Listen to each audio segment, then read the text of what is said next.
What's going on, ladies and gents? Welcome back to the channel. I am Lonnie from Flight Sim Gaming. Talal, hello, what's going on? Rashane, how you doing? Rashane, Ro. I'm going to call you Ro because my buddy Rashane would call him Ro, if you don't mind. Sam Guilford, what's going on? I am first. Rashane, actually, you were second, according to my chat log, so I'm not sure. But anyways, what's going on, ladies and gents? Welcome, welcome. World Update 19 is here. Yes, so South America has finally been updated for the sim. I have no idea what is new and exciting. I'm going to be completely honest with you. I haven't had time to see what's going on. It's been a little bit busy for me today at work. You know, to be honest with you, getting the thumbnail ready, getting the live stream up. I got that up at about 7:20, so I'm kind of glad we're here and we get to at least do a little bit of flying today.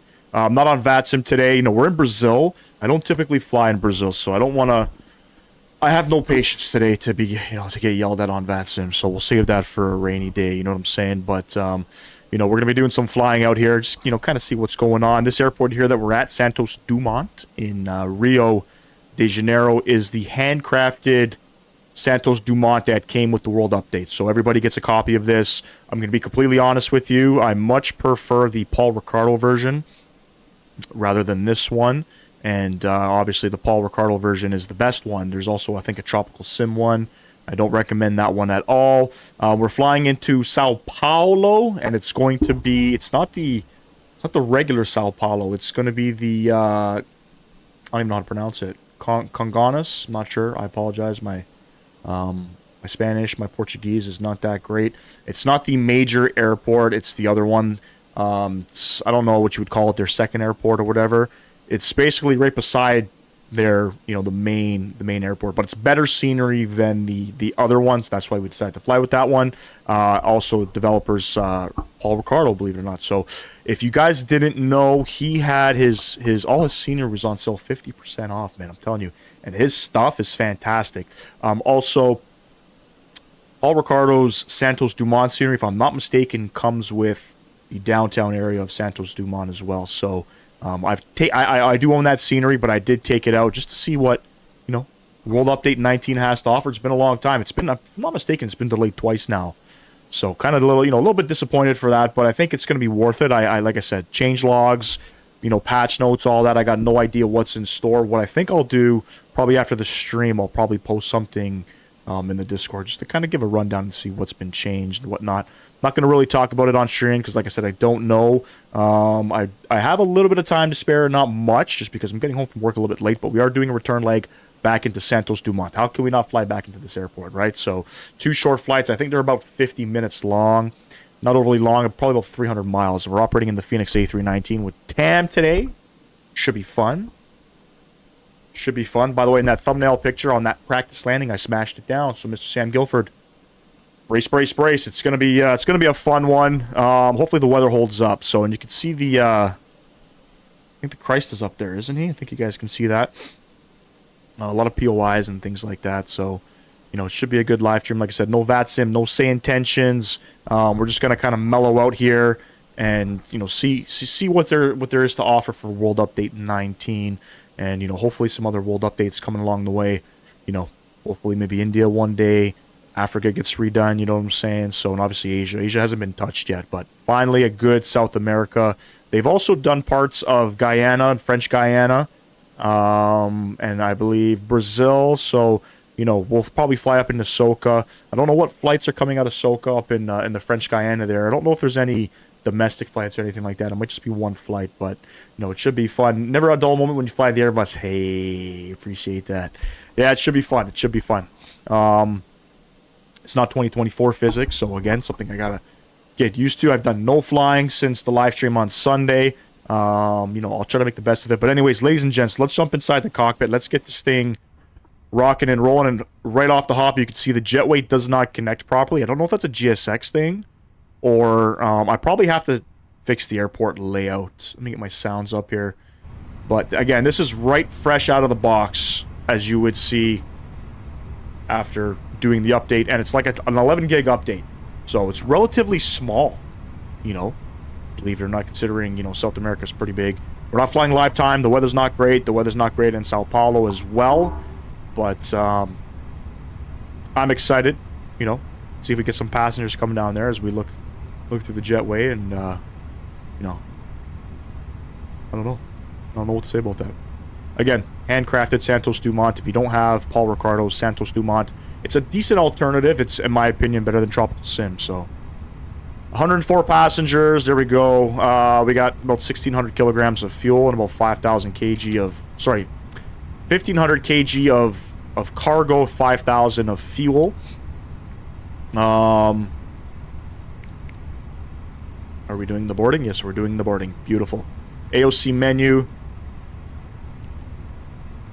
Let's request everything. Appreciate everybody tuning in today, too. Didn't see a lot of streamers, you know, flying World Update 19. I guess it's not super... I guess people don't really give a shit about it anymore, right? Is that really why? Is that really why nobody really cares about these World Updates anymore? I'm kind of glad it's here, you know? It's been a while.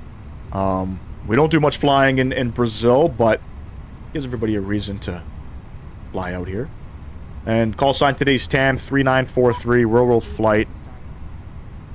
Let me go ahead and open up these before we get yelled at.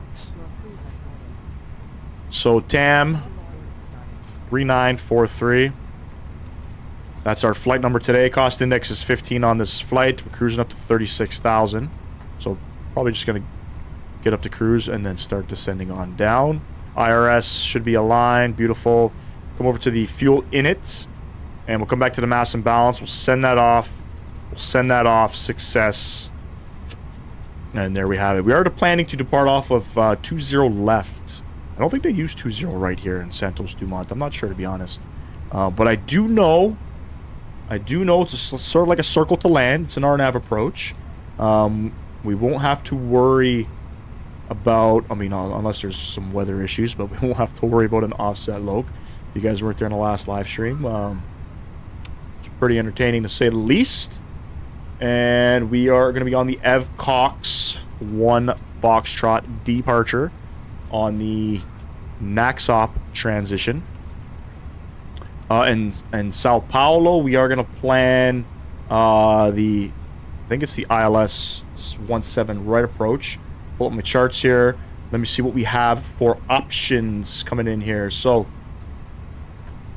I haven't briefed myself here, but it looks like we're going to come and right downwind into 17 right. So right downwind. So if I look at my charts, we'll probably take it from the Santana VOR.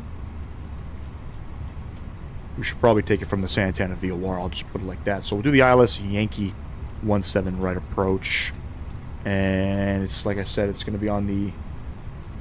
No, I never even said it yet. The Octal 1 Alpha. The Octa 1 Alpha. And we'll take it in from Ibdal.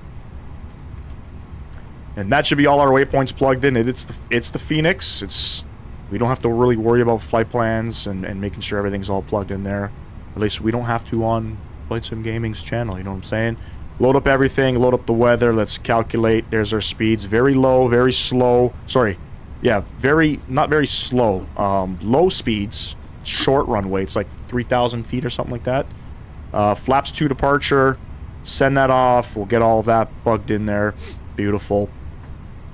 Turn all this stuff on. We'll go ahead and lock that. Turn that guy on. I don't know what transition is here in Brazil. I'll read the chat in a moment here. Let me just pull up my Navigraph stuff. Trans is going to be 7,000. I think 7,000 was already plugged in from their performance thing. Yes, beautiful. 7,000 is plugged in on our initial climb. It's actually a pretty cool climb out. We got to be between 5,000 and 8,000. Because we're not flying on the network. There's going to be an unrestricted climb up to 360. I have flown in... I'm pretty sure I've flown into here once before. I really don't remember if it was on VATSIM. I would highly doubt it. I don't like to fly into airspaces that I'm not super comfortable with. Especially, you know, approaches like this coming in. Sao Paulo, I'm sure will be fine, but... you know, as the week goes on, we'll definitely... we'll do a VATSIM flight out here. We'll accept that. Beautiful. Come upstairs here. Get these guys on. And APU bleeds coming on. We are bleeding. Come back upstairs here. Bam. Ground service. Bam, bam. I think boarding is complete. Did I hear the ding? Boarding is complete. Beautiful. Get all our doors closing here. Al, what's going on, bro? I would love... Sorry, Dominic, what's going on, bro? Appreciate you tuning in. I would love to see a world update for other places in South America, like Colombia. It still has bad... yeah, the photogrammetry is pretty bad out there. I mean, we'll have to see what happens, you know. I don't think this is a... I would consider this a real South American world update, but, you know, the fact that they're finally venturing off to other things is pretty cool. Owls, what's going on? I heard the world update is sick. I mean, we'll have to see. Performance is feeling really good here. Again, we're at the handcrafted Santos Dumont, so I'm not sure what's really going to happen, but, you know, doing some practice flights in, I was getting 101 FPS coming into this airport, which is pretty strange. Pretty strange. Dominic, you think your Owls is #1 fan? I don't know about that, buddy. So close. What a day. What a day. All right. I think we're all good to go here. Yeah, and like I said, with this handcrafted airport, the jetway doesn't attach properly. Does not attach properly, so probably a GSX thing we got to fix. But I recommend the Paul Ricardo version. Here, let's go. Let's do a little tour here of what's going on. So, Paul Ricardo, you also get the downtown core too, if I'm not mistaken. I don't know how else if you have this scenery. I'm pretty sure you do, but correct me if I'm wrong. You can see it's. I mean, the buildings are there, but it's not like, oh my god. And here's the airport. Performance is great. You know, a couple things. The jetways, I don't like how the jetways attach. I don't like this building right here. You know, that building looks like it's... It looks like a fucking AI modeled building in Call of Duty or something. I don't know. Here's, I guess, here's another... What is this? Maybe the cargo? I don't even know what terminal that is there. You know, some of these buildings, I mean, who did this scenery? Does anybody know? Was it Gaia's Simulations? Did they not... Were they partnered with Asobo to do world update like some of these airports? I'm not too sure, to be honest, but... you know, decent from what we're used to, I guess, from world updates. It's not bad. You know, they could do a ton of handcrafted airports for a full South American world update. They could. They got to find developers to do it too, right? So, you know, and then you have one developer doing it. Who knows how long it'll take for them to put out the content? You know what I'm saying? Who knows?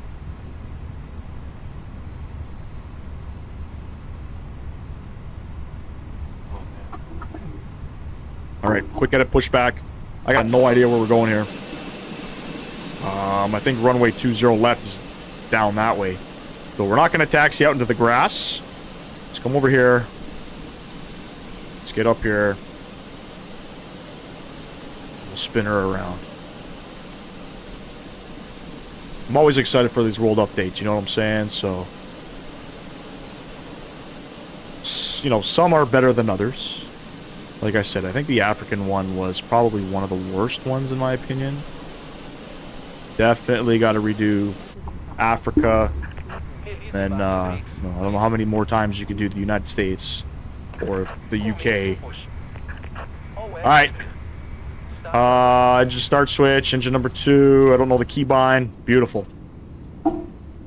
How's the sounds, by the way? How's the mic sounds? How's the sim sounds? Do I got to turn anything up? Let me know. I haven't done a test stream. Or not a test stream. I haven't tested out any sounds or anything prior to going live. I literally just came home. Came live.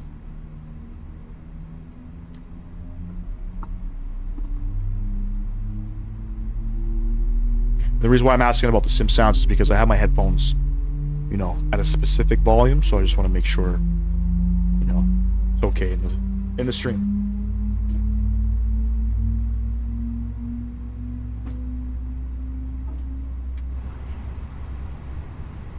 Engine number 1. By the way, I heard the marketplace is out for 2024. I mean, I'll be completely honest with you. Not many things I purchased from the marketplace, but I guess that's good for Xbox users. Any build Santiago, Chile would be really cool to see, considering that airport has changed a lot since the Latin VFR released that scenery. Yeah, I've been itching to fly into there, but scenery's just like, oh, it's not that great, you know. I get these weird pink textures at Santiago, Chile. I don't know if some of you guys do, but some of the terminal windows and stuff are pink. pink texturing.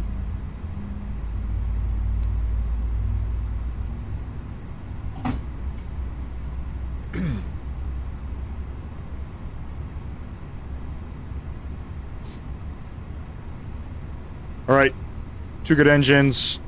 APU bleed coming off, master switch coming off, nose lights over to taxi. Engine start switch going to norm.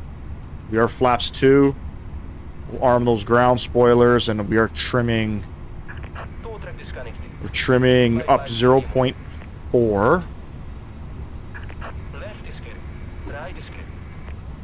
Let's get that guy in there. Sweet. Make sure everything's working.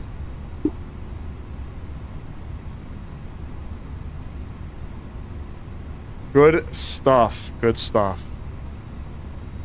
Looks like the clouds are starting to come in too. So I don't have Rex AccuSeason enabled. Let me get that enabled. Let me see what's going on with that. I have to say though, when I was making the thumbnail, the clouds looked really good. I don't know if they did an update with the clouds. I would doubt that, but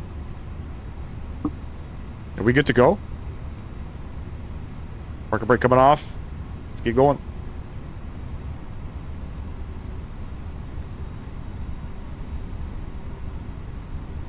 All right, going to 20 left. We're going to taxi Juliet Alpha cross 20 right.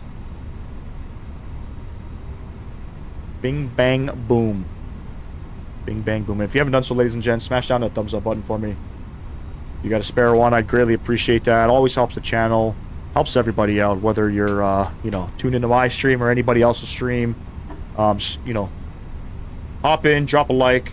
Remember to hold on the brakes for takeoff. That is a standard procedure. Yes, it is the standard procedure. And then you go toga. If I recall watching a video in the somebody flying a 7.3, it was like flaps 25 or something. Hold the brakes. Pretty much 100% N1 and then out.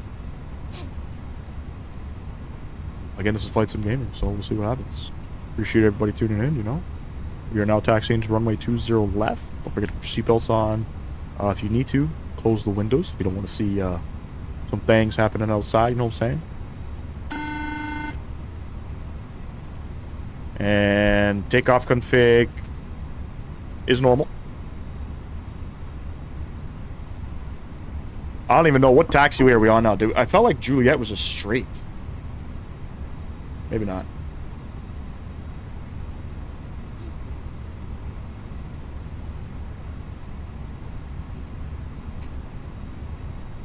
I mean, what's the alternative flying into this airport if it's too, like, cloudy and stuff? I'm sure they still fly in here, no? They're flying in here right now, I believe. Hopefully this weather holds up.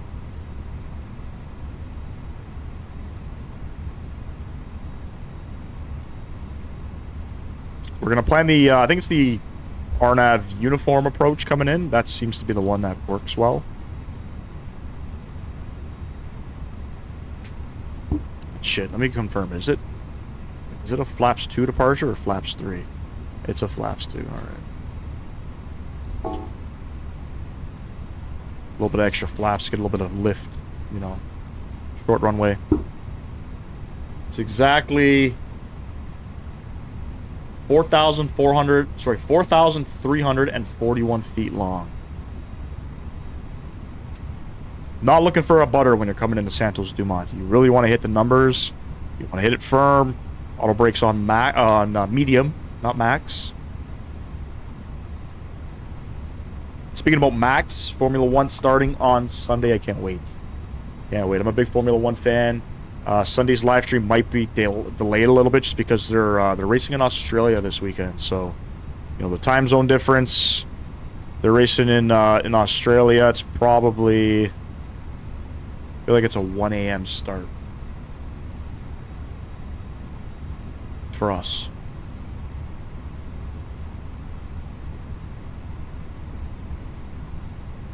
I remember watching Flight Deck Sim. I think that's the channel. The motherfucker flew a 7.3 in here in like super dark conditions. Thought that was crazy.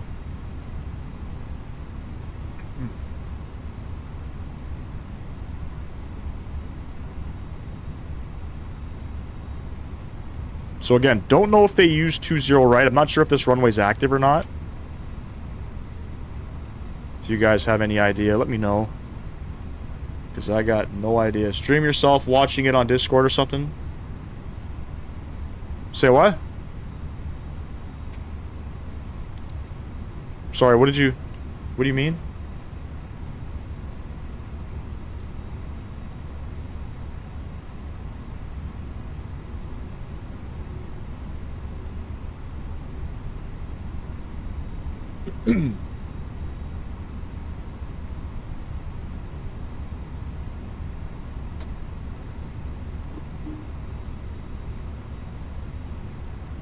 Put the wing lights on too. Budget.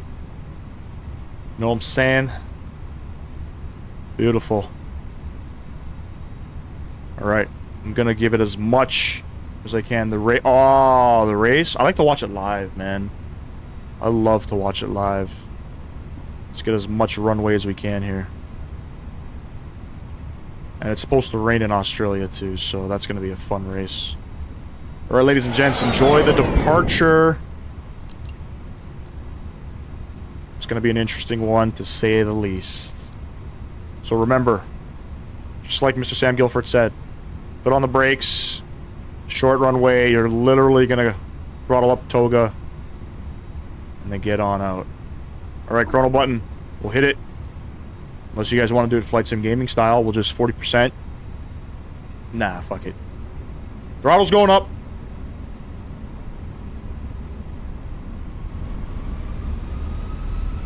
Sound's going up. And we're going toga. Let's go.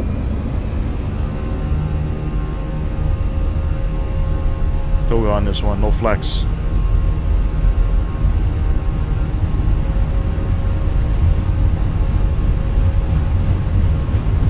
No, they wouldn't sue you for that. And V1 and rotate. Oh my god. It wouldn't lift off the ground. Positive rate. You're going up.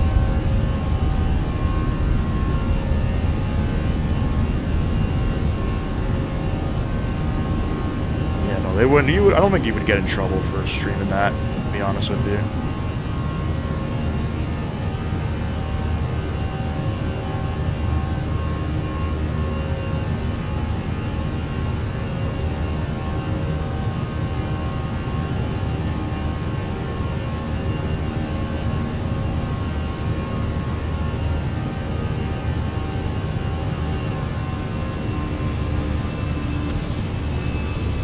Climbs in, oh my god.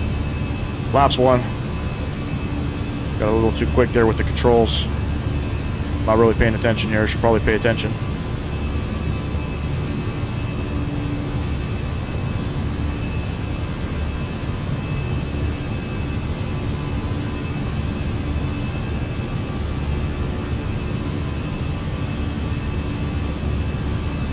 Pretty much.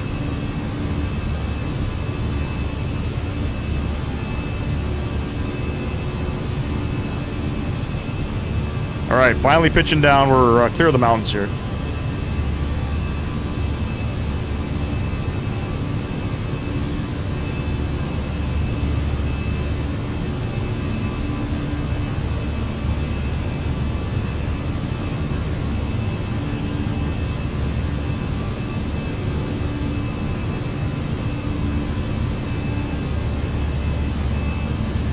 Flaps are up.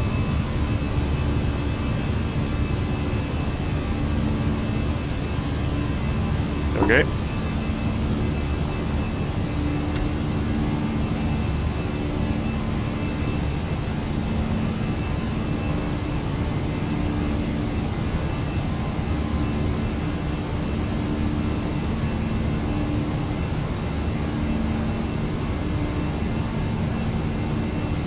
I mean, I don't think I would broadcast it on YouTube, but in the Discord, it shouldn't be a fine. It should be no issues.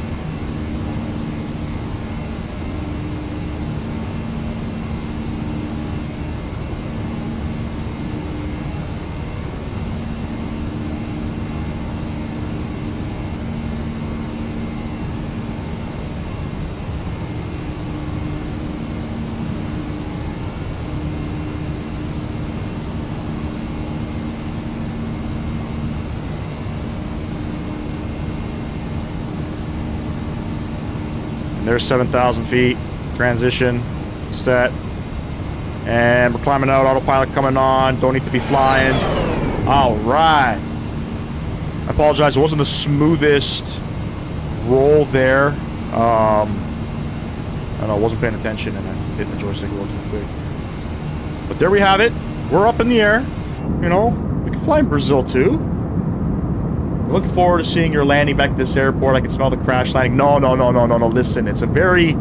I've done harder landings. It's not that difficult. We'll plan for the... I think it's the RNAV uniform. Or the RNP uniform coming back in. Hold on, let me see here.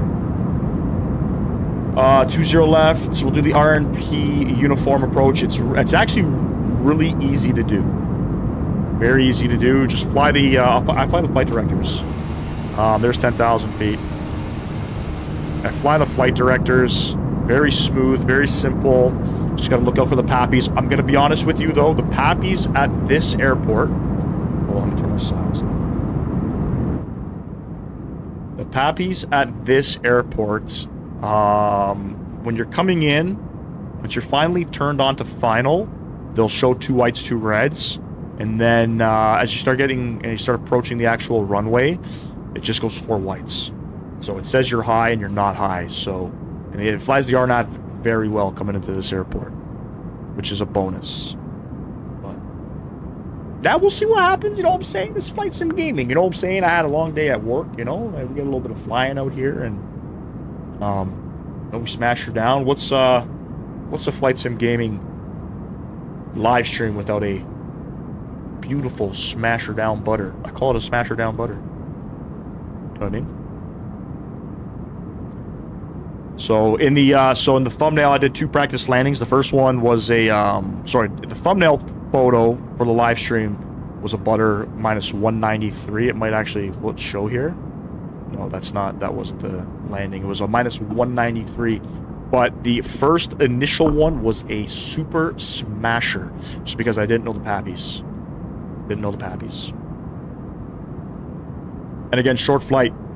This is about 44 minutes, so not a long flight. I'm not really going to play no music. We're going to chit-chat in the live stream, say what up, you know what I'm saying? So, but yeah, it should be a fun one. What's the alternate? What would the alternate be if we don't make it into Rio? Probably their main airport, right? Probably their main airport. Captain Jack, my man, what's going on, brother? Appreciate you stopping by. Hey, buddy, good evening. Greetings. Salutations from my flight sim deck. What's going on, brother? Appreciate you stopping in.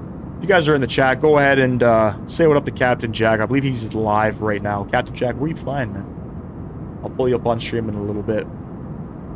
But if you guys got a spare like, go check him out. It's pure vibes over there.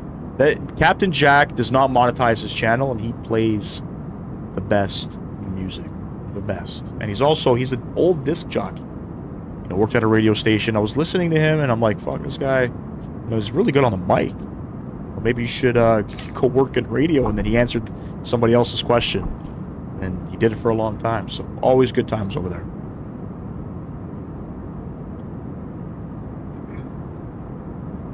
Yeah, I don't know if they did any texturing with the clouds. For me, the clouds look really good.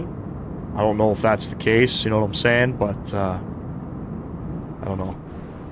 I can't seem to find, other than, when you download World Update 19 in the marketplace, I can't seem to find any notes as to what they changed and, what they added and what airports they added and things like that. I only know of this one for now. I'm not sure if there's any more international airports, any bigger airports, but, a smaller package, this World Update in terms of actual airports and scenery. A lot of POIs. I think there's like 80 plus POIs, but a lot more smaller airports. They don't put out the big, 10 airports anymore, unfortunately.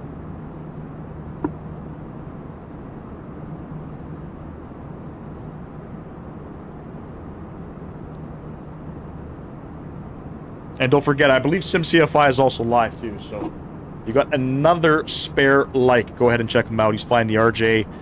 That boy loves flying that airplane, man, I'm telling you. He's, I think he's flying Montreal over to maybe New York. I think Newark. Go over there, say hello, drop a like if you can. My man Mr. Sim, CFI. Actually, tomorrow night is my flight sim night. Ah, my apologies, brother.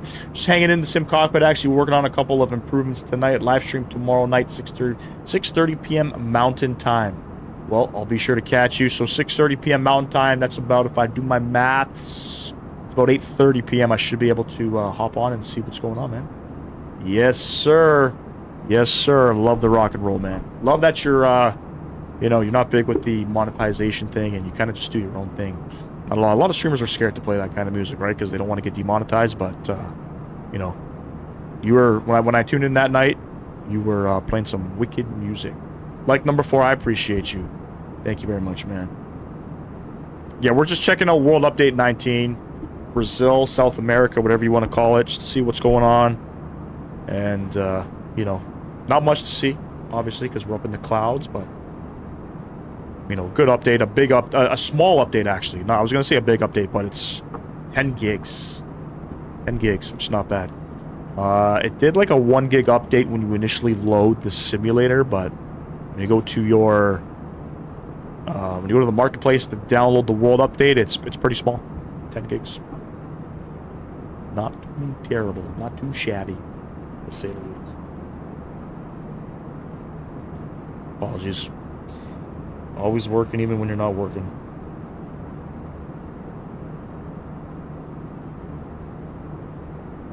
So, funny enough, we had, thank God nobody got hurt at work. We had one of our technicians had a car up on the hoist, wheels off the car, normal procedure.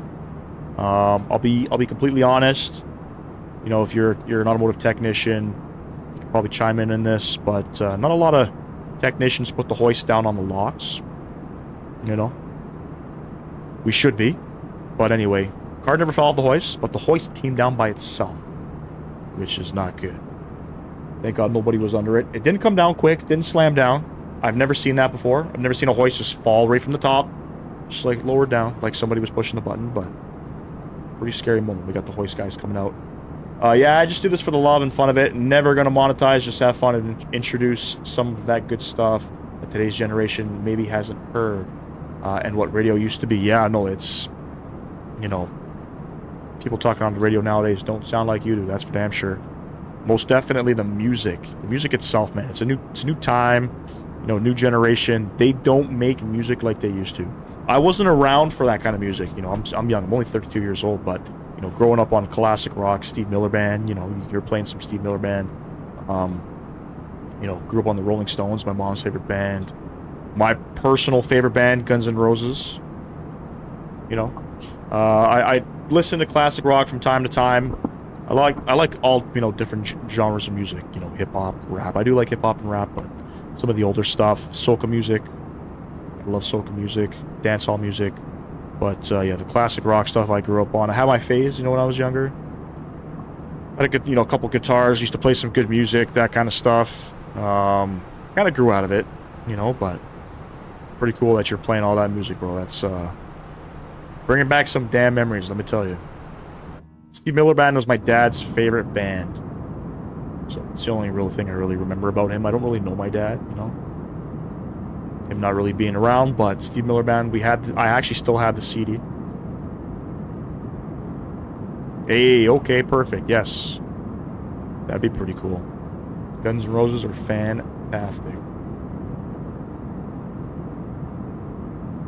And you got a pretty nice setup that you got going on in your wife's laundry room, too. I think you called it your wife's laundry room, but I think it's your basement, if I'm not mistaken. Dude, you got things in there that, shit, you know, probably have many, many, many stories about a lot of the things in your cockpit there. That's pretty cool, too.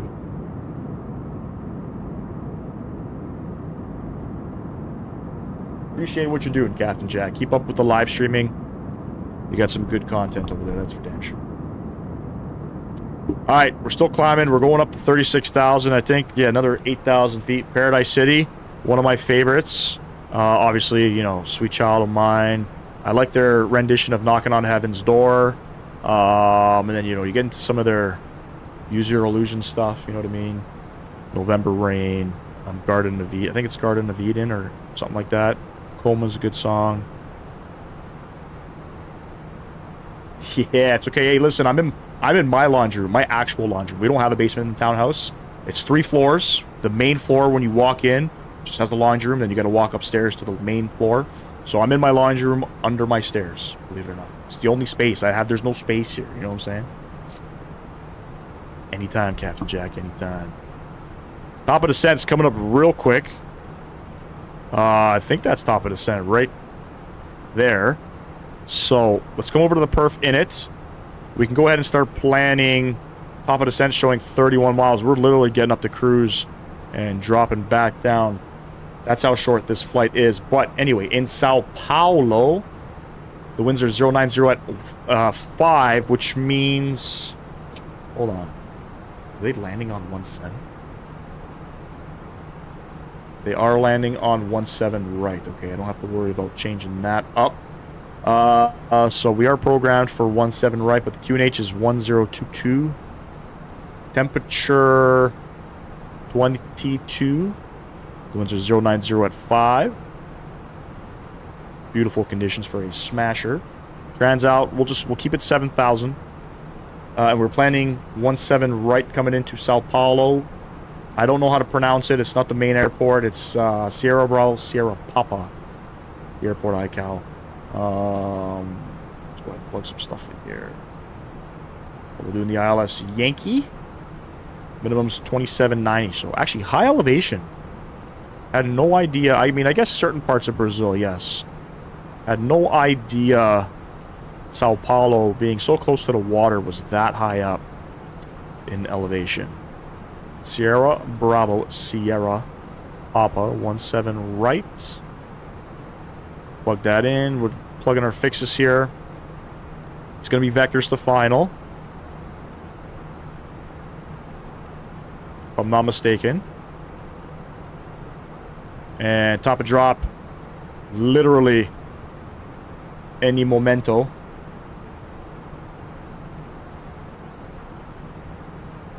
Yeah.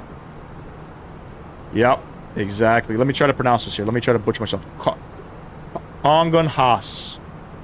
Sure, obviously that's not how it sounds, but Sao Paulo. I know they say Sao Paulo a lot. They don't say Paulo, they say Paulo. But Sierra Bravo, Sierra Papa is the airport iCal. Paul Ricardo scenery. Highly, highly, highly recommend. Go and grab it. I kind of wish, you know, maybe I put something out in the Discord just because his scenery was on sale. 50% off. Literally, you could buy all 3 of his Microsoft Flight Sim 2020 sceneries for probably under €20, which is insane. And his stuff's expensive too. And it's worth it. Absolutely worth it. Auto brake, we're gonna, I think it's a long enough runway. We could probably go auto brake low. Let me just confirm here. Short runway, ladies and gents. We're gonna go auto brake medium. It's about 6,000 feet.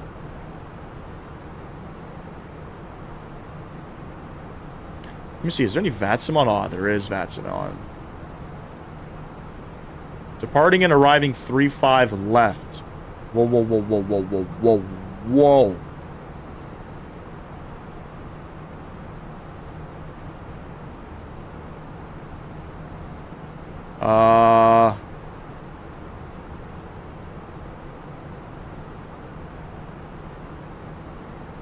I'll tell you right now, they're not arriving and departing 3-5 left. They are departing 17 right. As per flight radar, there are aircraft actually coming in right now to land for 3-5 left. Sorry, for 17 right. Sao Paulo is flat, but the rest of Brazil is built on a high plateau. Yeah, a lot of mountains out here. Most of the airports away from the coast are 3,000 feet. Yes, yes, I know up north it is. I know up north it is. But anyway, it's kind of weird. VATSIM is reading departing and arriving runway 35 left, but flight radar is showing aircraft landing on 17 right. Well, anyway, we got some time here. But we are going to be coming in from Ibdal. Looks like we got to be flight level 090. So we're going to plug that in. And on the descent, I'm just going to watch flight radar and see where the planes are going. It makes sense that they'll come on 35 left. Just based off of the winds. But we'll keep it We'll try to keep it. Yeah, see, planes are coming in what appears to be 17 right. We'll keep it on 17 right for now. All right, top of drop coming up. So we're up and we're down. Let's get it, friends. On the descent coming in.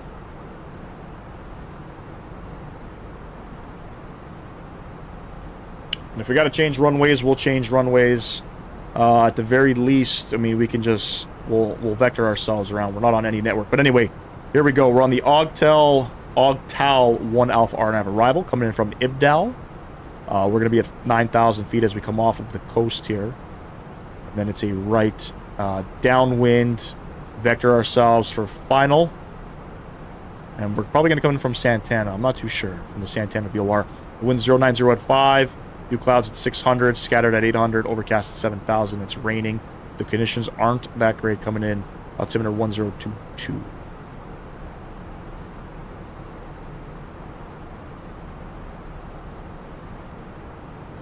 Let's see if this plane is landing.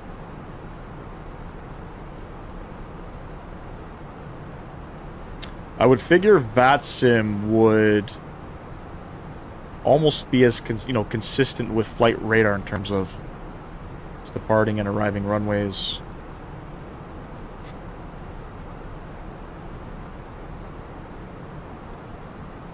Yeah, we got a plane on final right now for 17 right. Got multiple planes coming in, so you know what? I'm confident we'll keep 17 right. It's going to be a bit of a crosswind. A little bit spicy coming in. You know, we like it spicy up here in Brazil. In Brazil. There's some great freeware scenery as well. Brasilia. Hold on, let me get the airport iCal here for you guys. If you guys want to fly out in here. I don't know if it's going to work with the world update, but there's a free one done by... Hold on. It's fantastic. ORs, I believe, is the... FS or FSORs. I'm not even sure how to pronounce it, but here, I'm going to put the link in the chat. This airport's been out for a long time. If you guys are looking for some fantastic freeware, this shit, I'm telling you, is top notch. Should be payware. Check that one out. That's Brasilia in Brazil. This scenery was not part of the handcrafted the handcrafted airports for World Update 19 or World Update 19. Highly recommend grabbing that scenery if you want to do some flying out here. A lot of flights you can do. Coming in and out of Sao Paulo or Santos Dumont. I don't think any flights come out of Santos Dumont, but still some good stuff. Mostly fly into SBEG in the Amazon from Sao Paulo. What airport's that?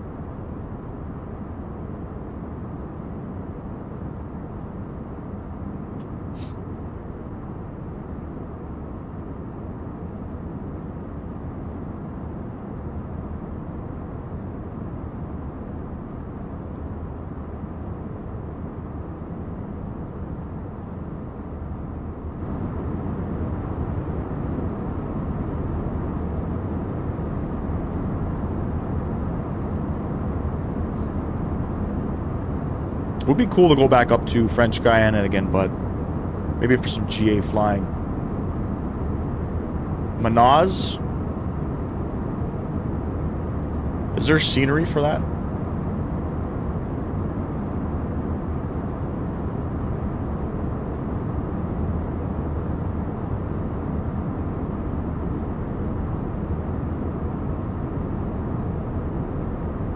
It's like a 3-hour flight. Oh, that's a long one. That is long.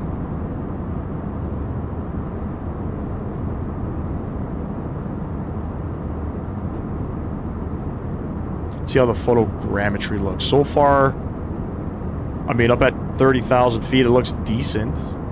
Gotta say. You know? Looks decent. The water still looks a little bit flat. You know? There's all that cloud, all that weather coverage coming in.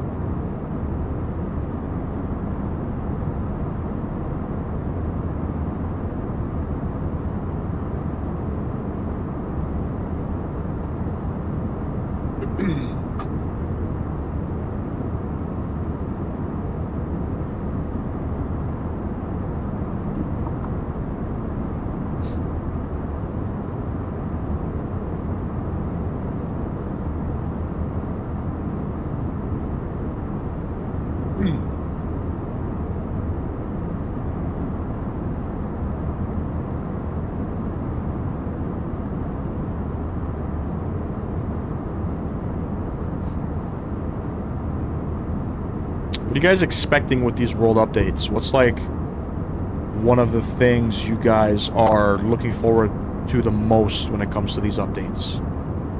I guess the sim updates would be performance and stability stuff, you know what I mean? World updates, for me, photogrammetry with performance. It's nice to have. Obviously, you can make everything look nice, but at what cost? You know what I'm saying? So if they can mix the two, you know, I would sacrifice a little bit of photogrammetry and scenery for performance, just because of the flying that I do. But most definitely, I mean, it's been a while since I've flown out here. I don't really remember what the ground looks like, but I gotta say, everything's kind of looking pretty good out here.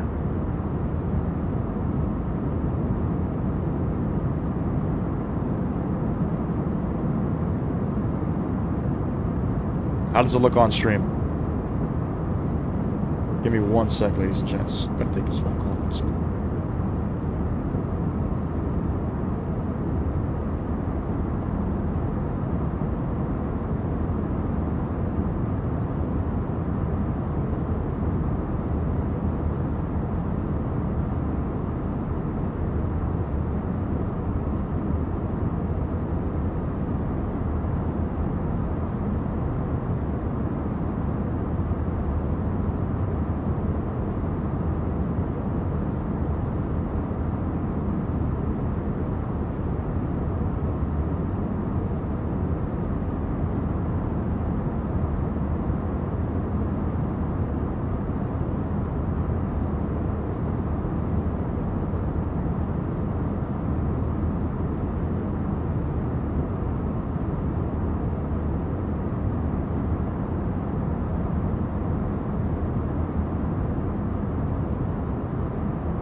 Alright, I'm back. Really want to see an African World update. Didn't they do one? I think they did one. But it wasn't that good. They focused on, like, doing live animal and shit, you know what I'm saying? Rather than focusing on the photogrammetry, maybe doing some of the bigger cities, you know, Western Africa, Senegal, you know, Ghana, you know what I mean? Like, you know, they did Egypt. Right? They did Egypt, if I'm not mistaken. Jordan, what's going on, bro? Appreciate you stopping in. Welcome. We're just testing out World Update 19, you know, just seeing how things go. I'm not flying on any ATC networks, no VATSIM, no say intentions. We're just literally chilling. We're doing the chilling, and we're just seeing what the update has to offer. And what I'm going to do after the stream, I'm going to plug in the Discord. I'm going to plug in some of the change logs just so people in my community can see what is different, what is not. I'll even put a link in, or there's a on FS 2020 discussion, somebody created I guess a forum page dedicated to Solo's handcrafted airports, so I'll put that in there as well, just in case if you guys want to know where's some handcrafted, you know, what are some good handcrafted sceneries. Obviously, as the world updates came, they got better and better. I would say probably World Update 10 onwards, maybe World Update 9 onwards, the sceneries were getting better. The airport sceneries were getting better. But Santos Dumont, the handcrafted one, I'm glad they brought it. Actually, you know what? I'll be honest with you. They probably didn't need to do Santos Dumont. There's already 2 sceneries out there, one by Tropical Scam. If you guys don't know Tropical Scam, go and check them out on Sim Market. And then Paul Ricardo. Paul Ricardo has the best fucking scenery. He's got Santos Dumont. It's the best one. And I think he throws in some of the downtown area as well with his scenery, and it's cheap. It's only like €19 regular price, which is cheap for the detail. It was just on sale for 50% off. I do know the reason why Turkey was not in the Eastern European World Update was because of the Turkish government not allowing them to look at data. That's probably, yeah, I think somebody answered that question in a different live stream a little while back as to why maybe certain parts of Asia and Russia don't get done. I don't think Russia was done either. I could be wrong, but it's because of not having the access to certain parts of the world, which sucks. You know, I get it. There's politics involved. Everybody wants money and this and that. And nothing you can do. You know what I'm saying? Nothing you can do. Damn, we're going to be flying into some shit, let me tell you. All right, let me just make sure while we are still descending that aircraft are still approaching. Runway 17 right. So I have no idea why VATSIM is not showing 17 right. Spotting was really good today. Caught the 7-4 and the Korean cargo 777, but mostly today was narrow body, private jet kind of stuff. Who was flying the 7-4? Probably, was it Cathay? Cathay, I've seen them fly here before, but typically I see them in the morning time. They do cargo flights. I think they come in from New York, then they go to Chicago from Toronto. But who's flying a 7-4? Maybe it was either Atlas. No, not Atlas. Shit, there's another one. I don't think any passenger 7-4s. I am on Discord. Lufthansa flew the 7-4. They're not flying the A340 anymore? Captain Jack, let me get the Discord. Actually, Captain Jack, if you go in the stream description, you'll see the link to the Discord. Turkish government didn't want military sites depicted in the sim. I believe that was their main concern. I mean, don't they know that the United States opened up Area 51 for Microsoft Flight Sim? Obviously they did. Good old Janet flights into Area 51. That was only for a week? No, man. I thought I remember 2 weeks in a row there was the A340s, and I could have sworn I seen one. Did they fly to the A340 last Saturday? They might have flown the 777. I couldn't remember. No, I think it was the A340 last week too. Last Saturday, I'm pretty sure I thought I seen a Lufthansa A340 when I was driving to my mom's house on the 401. I could be wrong. But that was short-lived. Normally, I thought they flew the A340s in the wintertime. Which I found strange because the 7-4s, they were flying up until, like, January. Which, again, I thought that they fly the A340s in the wintertime, so... Love seeing the Queen of the Skies, man, I'm telling you. Love seeing the Queen of the Skies. Can never get sick of seeing that.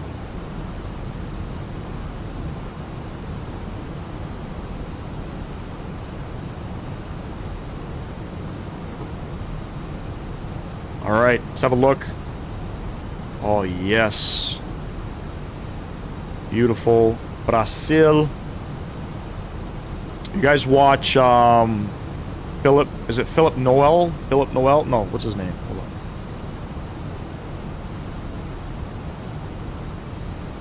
There's a guy on YouTube I watch. I'm always watching, like, I don't know, travel vlog stuff.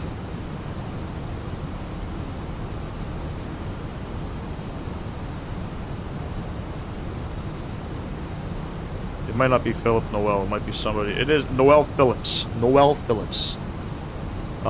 He did a freaking bus ride from Santiago, Chile, if I'm not mistaken, all the way to Rio.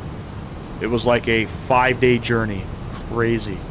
Captain Flyboy, what's going on? Azul 6001, is that a flight you're requesting? Hey, I'm flying right now. Oh, are you? Very cool, man. Very cool. Are you on VATSIM? I'm not flying on VATSIM, and I realize that aircrafts are landing on 17 right in real world. VATSIM showing land on the other runway, which is insane. But yeah, I want to check out the scenery. Paul Ricardo, are you flying the Paul Ricardo scenery as well?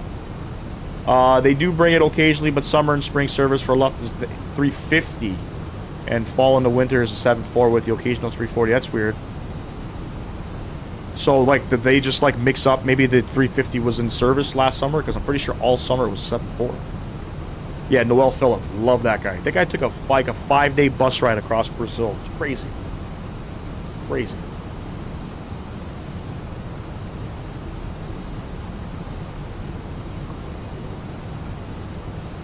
Good old Englishman. Lives in the United States. Shit, I gotta start looking at my charts here. Do we have any speed restrictions? Nada. Down to 9,000. Nada. No speed restrictions. Transitions 11,000. We're still looking good. Lots of time. Shit. There we go.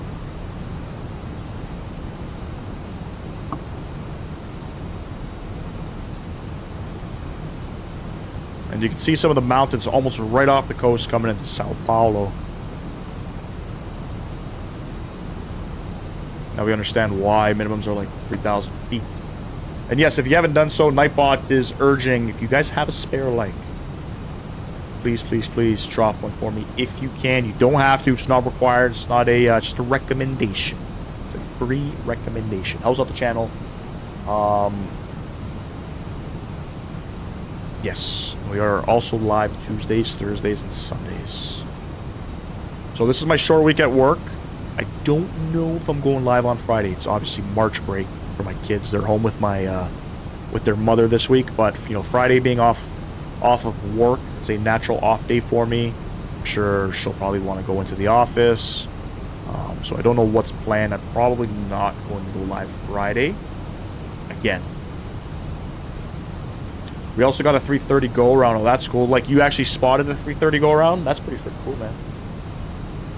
Actually, I got a friend right now who's at the airport. She's one of my colleagues. She's going to Lisbon. She's flying with Air Transat. Let me see. What is she flying on? Probably a narrow body. I think she's, yeah, so an A321 Neo.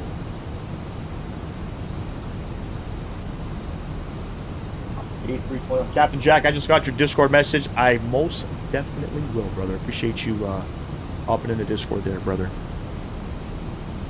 One of the good things about doing the, doing the simming thing, or not the simming thing, but I guess the YouTube stuff, you get to meet new people, connect with new people. I think it's pretty cool, that a couple of the bigger streamers kind of know my name, and then you run into people like Captain Jack and your Sim CFI. Captain Jack lives, obviously, he's way out in the U.S., in the Midwest there.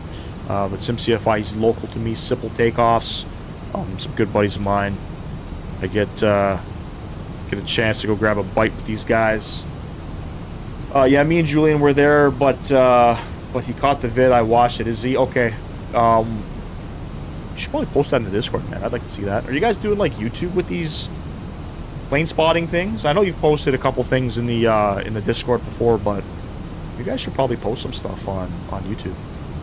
Noel Phillips changed a lot since I used to watch him back when he did full flight videos. His new content seems very much a copy and paste of other aviation YouTubers, probably because his content's just getting stale. You can only watch so much of him flying across the world, you know what I'm saying? He's gotta find new ways to be creative and try to stay relevant and fresh. I mean, I don't mind it, Noel Phillips, he's one of the main ones that I watch a lot. 500 feet we're gonna go down to, so let's be good pilots here. Going down to 5,500 feet. Kurt Kaz, I like to watch Kurt Kaz too. Thinking to start streaming. I live in Oakville. Oh, Jordan, you are local as well. Yeah, I'm in Milton, pretty close to Oakville. But yeah, you should, man, if you're feeling confident, you know what I'm saying. Doesn't have to be super good content. It's, this niche is very hard to I guess become super popular with, and become recognized and things like that. It's very different. It's not like Call of Duty. If you're a freaking sweat at Call of Duty, you can pretty much bet your ass that you're gonna make a name for yourself. But hey, if you enjoy doing this and you want to show everybody kind of like your own little take of Microsoft Flight Sim, go for it, brother. It's you're gonna get some trolls in the chat. It's, I don't know how old you are, but that's one thing I had to learn, was not take things too seriously. But most definitely, go for it, brother. Go for it. I really think he's just doing it for the YouTube money now. He doesn't seem genuine with his content. Yep. I mean, that's what a lot of them are doing it for, right? They're just... It's kind of like... They're doing it for the money. I've only been watching Noel Phillips. I mean, I'm not a...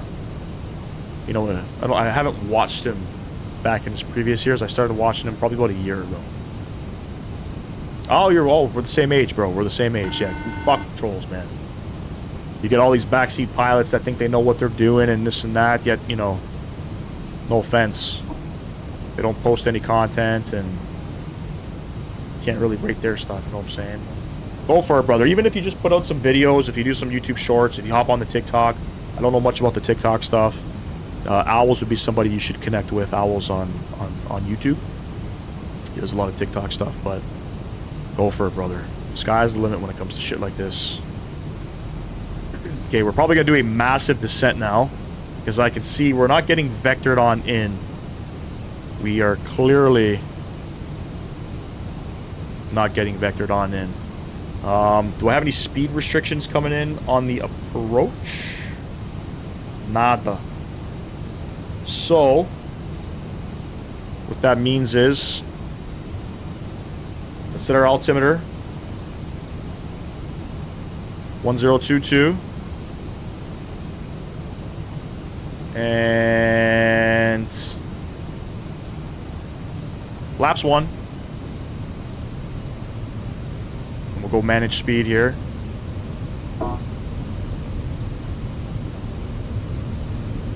On the ILS, we got to get down to 4,800 feet for the ILS.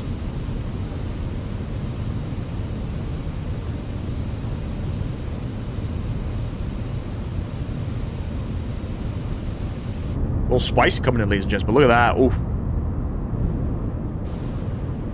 Can't really see it with this weather, but I think they did some POIs out here. Could be mistaken, but I think they did. We got to get this speed back ASAP.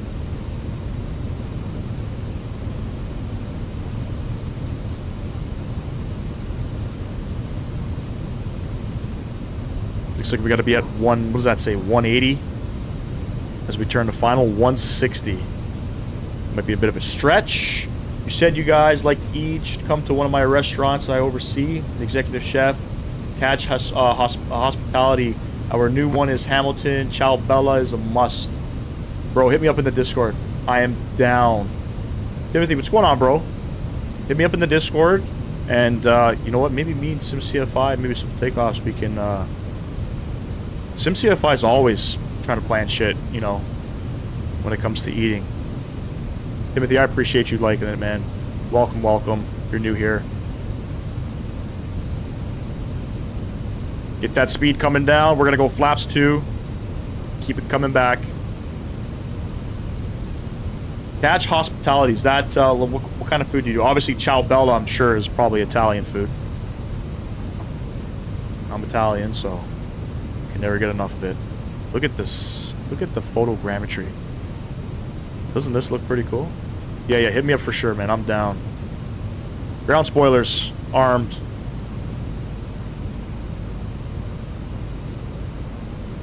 Always love supporting the locals, you know what I'm saying? Dominic's down too? Yeah, man, maybe we can all do something, bro. Hamilton's also not too far from me. So... we gotta be at 160 on the speed, so let's go ahead, bug 160. Can't see shit. Can never seem to catch a break here in Flight Sim. We have 8 restaurants, all different cuisines. Keeps me busy. Okay. Alright, so you know, you're the jack of all trades when it comes to cooking dishes. So let me ask you, ciao bella is Italian. And correct me if I'm wrong, but catch hospitality, is that like... it's a menu with a bunch of different... you know what? Let me just fucking Google it. Hold on.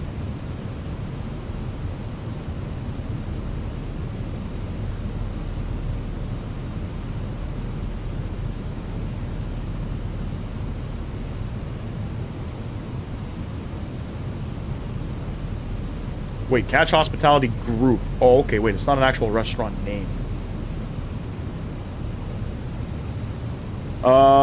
That would be hard for me because I live about 1,000 miles away from Hamilton, Ontario. Yeah, but you know what?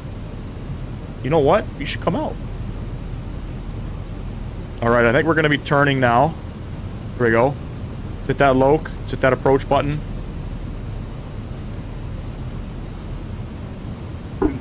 We all got to link up at some point with this decent weather coming around. Dude, so tomorrow's going to be cold. But the rest of the week is looking fucking proper, bro. Proper. Gear coming down.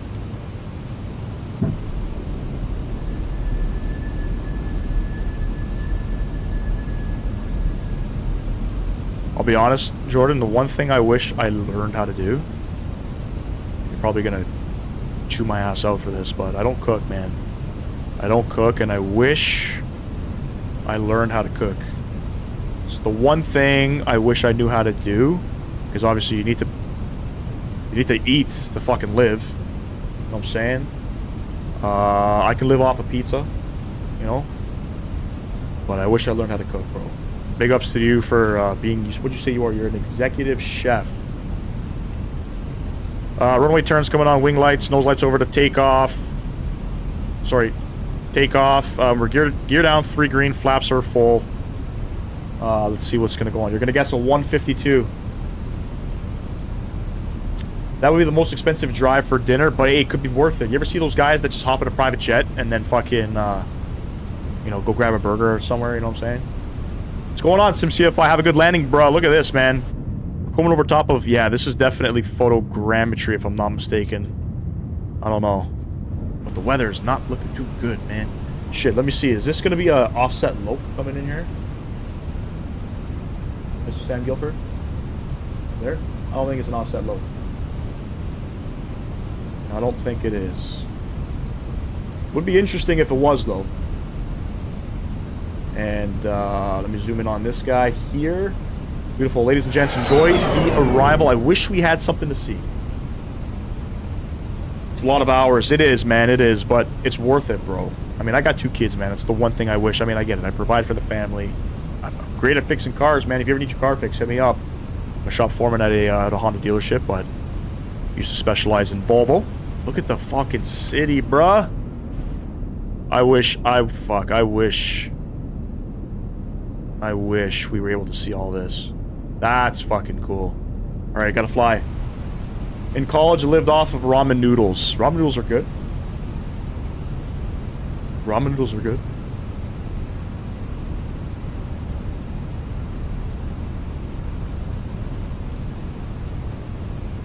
Got no visuals here of the runway. But this is a pretty sick approach coming in, I have to say. I'm impressed. There's the runway. My aircraft. Slight crosswind. 2021 Jeep Gladiator needs an oil change. Fuck, you drive a Jeep? Chrysler of all things? Trade that thing in, I'll get you in a CRV.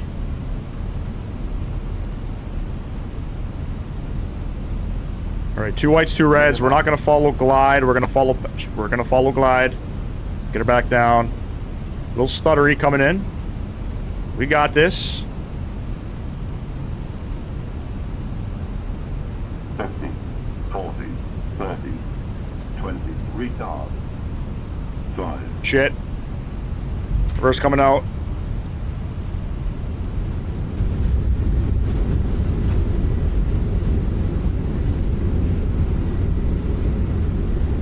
Oh, it's bumpy. 70 knots.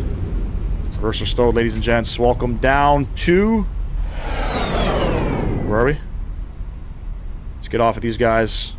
Go all the way to the end. Sao Paulo. Not a super stable approach. Biggest regret of my life. It's lifted 5 inches and running 37. Oh, damn. You got one of those lifted trucks? I had a Phase 2, man. I had an F-150. Way back when. I was a Volkswagen guy myself, I'll be honest. You know, had that phase, Mark IV Jettas. You know, had to get rid of the race cars. Once the kids came along, you know what I'm saying? Now I'm a family man. Got me a good old Honda CR-V hybrid. Wish I bought something else, but unfortunately didn't have any options, you know. Got into a car accident, rode off the pilot that I had. I wish, you know, I never lost the pilot, but... Yeah. Yeah, so you gotta get him a little step ladder. Yeah, you got kids too, man. Yeah, my son's 6. My daughter is 8. Alright, clean up the flaps. And I got no idea where we're going. We're gonna go this way. We want, I think we want... It's a stand we're going to.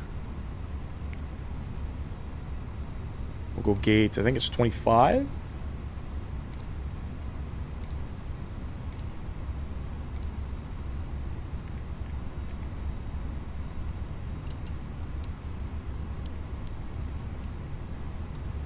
Let's pull up the APU and we're stopping. Spool them up.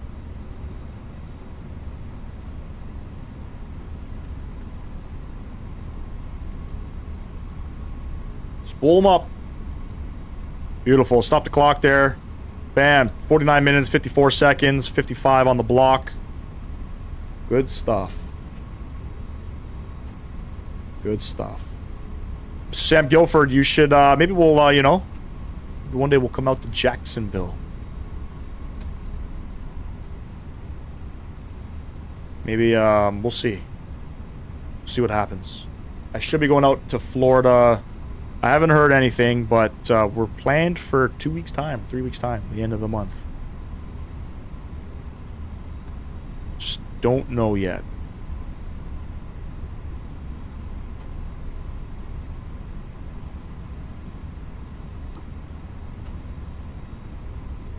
Paul Ricardo, Sao Paulo.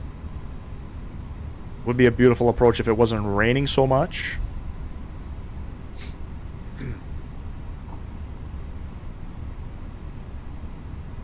What'd I get on that landing rate? I wasn't centered. No bounces, minus 209, I'll take it. 2.5 degree left side slip, I mean. Gotta be realistic. It's pretty, it was a crosswind landing, it's rainy. We're here.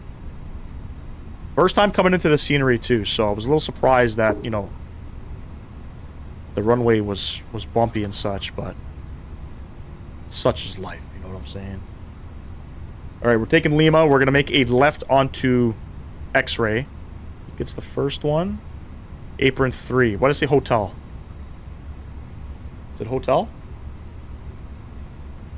Yeah. I think we're climbing up a hill because we're not going too fast here.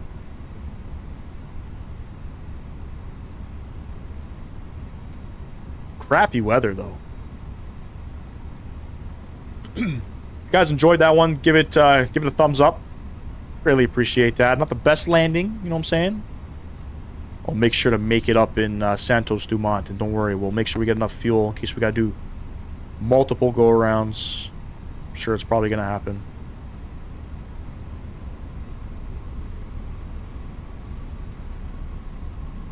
You guys like when I taxi in this view? I think it's a pretty cool view. I could probably zoom out of it though. There we go. Let me just confirm. We got GSX over there. Can't see him.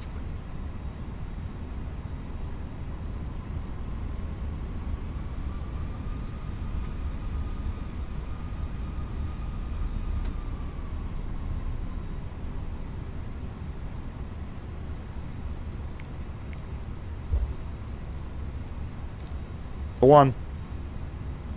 That's the one. It's where the real-world aircraft last deboarded from, so keep that in mind. Again, like I always state, obviously for liability purposes and reasons, we strictly do this for flight simming purposes only. Nothing I do is real-world, and it looks like we're going to clip that, the air stairs there. We'll make sure we do that as well. Yeah, none of our procedures aren't real world, but our routes are, most definitely. Gate-to-gate stuff.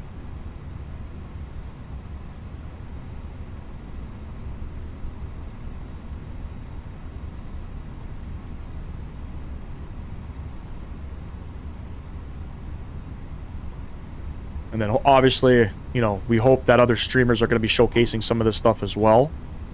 You know, we'll see what Captain Canada does. Not sure if he's going to be flying out here. We'll see what Owls does.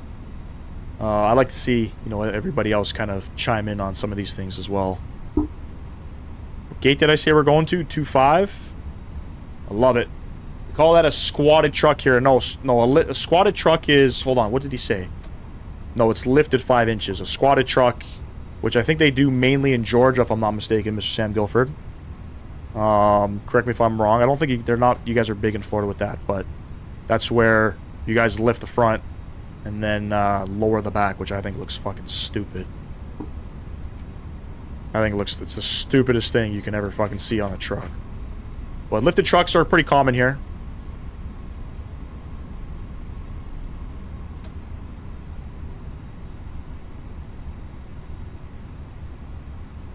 Brakes feel way better in this sim than in 2024. We're definitely not straight.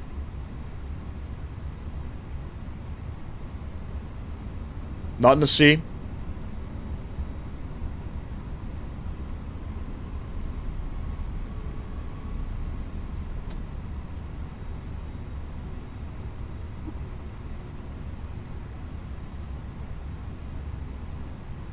Parker brake coming on, APU bleed coming on. I don't know what's going on, if it's the scenery or if it's the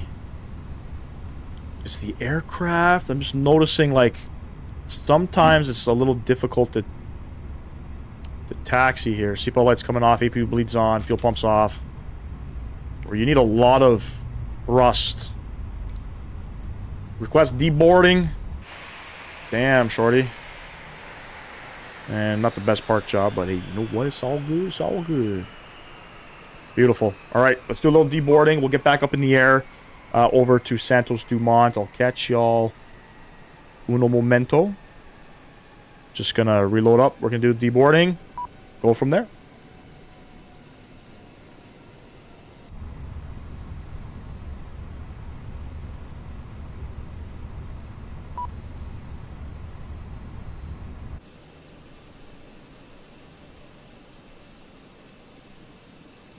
What about rolling coal? Is that common in Canada? It's all over the place in Florida, even though it's highly illegal. Yes, rolling coal is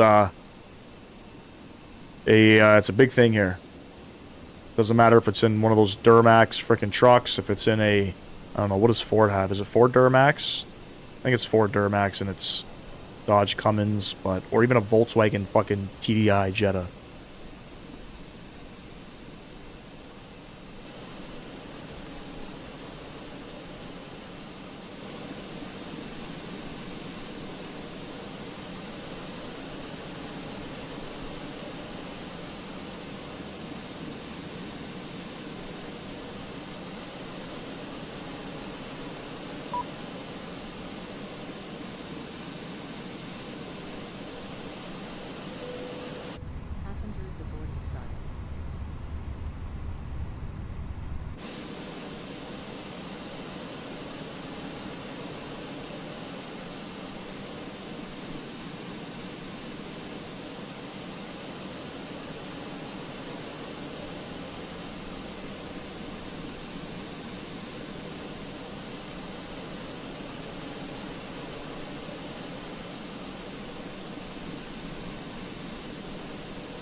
Still doing a little deboarding here, and there's our flight. TAM 3940, service back over to Santos Dumont. I think my message got deleted. Check out the restaurant group role. I'll message you on the Discord. Take the boys or wife out. If you want to let me know, I'll take care of some stuff and say hi. We'll most definitely do that, buddy. I'll come check you out probably at Ciao Bella in Hamilton. Love me some good Italian food. And then, do you work every day? Are you there every single day, or are you there probably mainly on weekends, I would imagine? But I'll see what the plan is.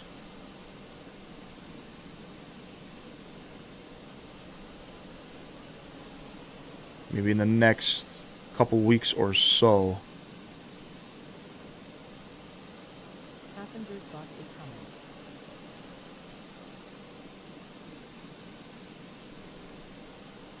Gotta say though, Ciao Bella in Hamilton has some freaking really good reviews. So you know that the food's fucking good. Alright. It's raining. Let's continue on here. Let's get rid of this guy. Import the next flight. And there we have it. Mass and balance loaded up. Off Thursday, Fridays, but I'll message you, so I'm at the right restaurant that day. Oh, you're all around? Yeah, because it's the group thing, right? So you're bouncing around. I would probably say for me, the best bet would be, it's the hottest spot? Okay. Are you mainly going up and around Oakville, Hamilton? Or are you kind of just like, they send you wherever they need you? You said you're an executive chef, right? Passengers done deboarding. Let's go ahead and load up the new GSX profile, request boarding. And there we go.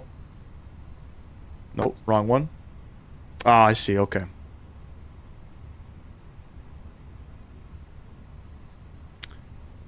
Let's go ahead and, so we got that all set up in a tab here. It's loaded up. Shit, I might just come myself, bro. Might just come eat. Give me a nice veal parmigiano.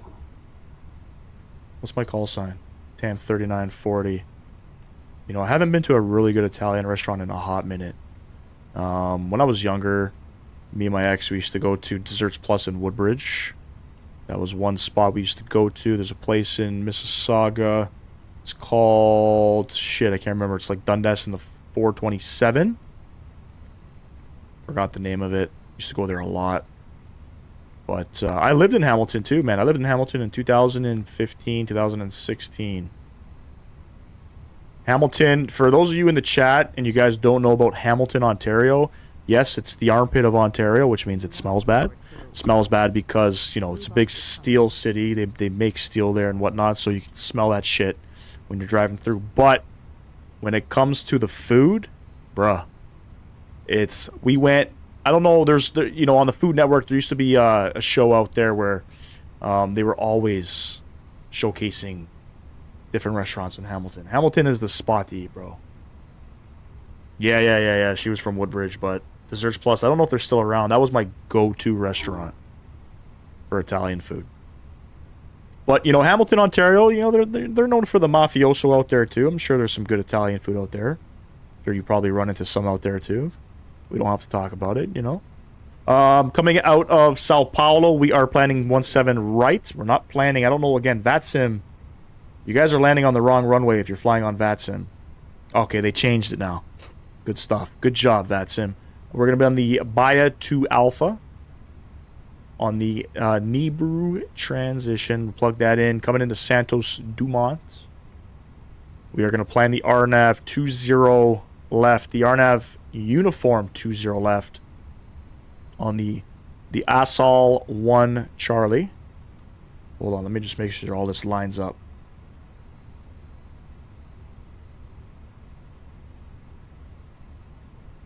Stand by.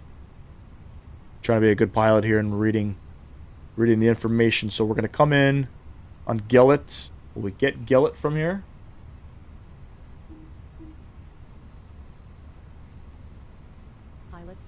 No idea.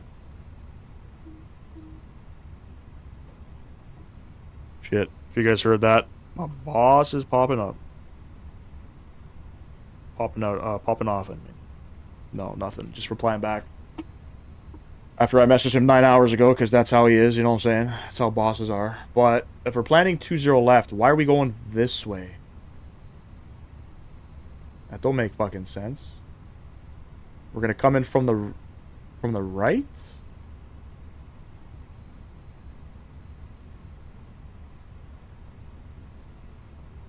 Hold on, I gotta look at my charts here. Because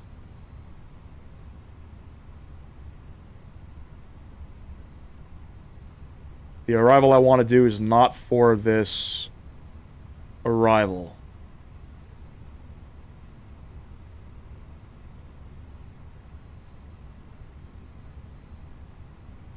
Ev rear, yeah, we're gonna go probably Ev rear. Do you want to board? So we're gonna plan the RNP Victor. Crew bus is coming. So the Asal 1 Charlie on the Kevin transition. And actually, what I have to do is we'll insert that, but I'm gonna change it just because. Let's make sure we do this right. The RNAV Victor 20 left. So many freaking arrivals. RNAV Victor 20 left on this guy. All right, now I'm gonna have to look at my charts here. David, what's going on? Appreciate you stopping in. Welcome, welcome. Getting ready to go back to Santos Dumont. Again, frequency's changing. I know I set 22.8 Pilot's boarding a start. few times now. I don't know what the fuck is happening. 22.8. Stick this guy over to plan. And I got to make sure that we're doing what we need to be doing here. Exactly what I thought it would be doing. Beautiful. So I've never actually flown this arrival ever coming in here. But this is Flight Sim Gaming. We'll make it work. Beautiful. Perf tab. Jesus. Come over here. We're planning 17 right. Load it up. Sync it up. Calculate it up. 13, 15, 22. It's a flaps 3? Bruh. Flaps 2 it up. Let's go. I could probably even do a flaps 1. Let's do a flaps 1. Send that off. Bam. Slapped it in there. Beautiful. Everything else looks like we're on. We're still squawking 2 Gs. Flight director coming on. Recycle this one. Constraints, will throw that up. The altimeter in the altimeter in not Santos Dumont, but in Sao Paulo is 1022. On the departure, over to Nibru, looks like it's an unrestricted climb up to 33,000. We'll get that plugged in there as well. Company massage, so we'll come down here.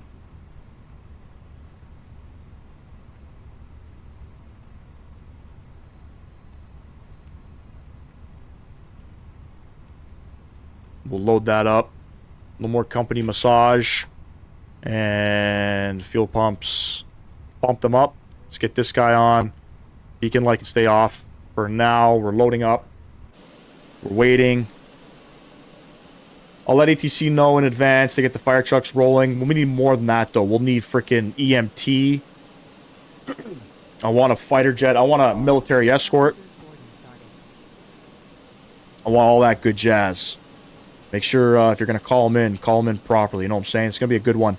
Let's have a look at our departure coming out here. Very standard. Looks like runway heading. Then at 3,400 feet, it's a slight left turn. And then on out. Back over the coast. Another short 44-minute flight. The winds are variable at 2. It's not what it showed when we arrived, but 10-4. Light rain. Temperature 22 degrees. Altimeter 1022. And then this is going to be our approach coming in. So SimBrief gave us this approach. We're not going to be coming in. I don't know what you would call that. From the east. We're coming in from the south. Going to go up from the south. And then turn this way. And this is the best approach I can find. So Ever. We'll just fly it in. Sure, it'll be beautiful. I don't even know what the weather's like coming in here. Let's have a look. A few clouds at 1,000. Yeah, we're fucked. We're fucked. Someone get ready to clip this landing. I mean, let me be honest with you. Let me be honest. Have I really steered us wrong? Be honest. You could say yes. I think we'll be fine.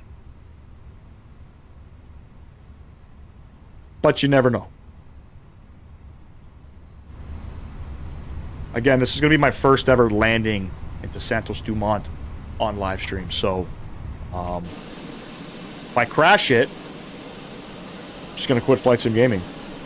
We'll just do like crash sim gaming or something, you know what I'm saying? You guys want to check out this airport? So this airport, I paid $8 or $7. Paul Ricardo, I'll be honest, like it's decent. $19. 19 bucks. This is what the terminal looks like. You know, it's pretty basic. You got a little bit of oil stains. That would suck if airplanes are dripping oil. Not a super detailed airport in my, you know, my opinion, but it's decent. I don't know if I'd pay 20 bucks. I don't know if the scenery is 20 bucks. I might have paid $5 for the scenery. That Metar is not looking too promising. It's not. You're right.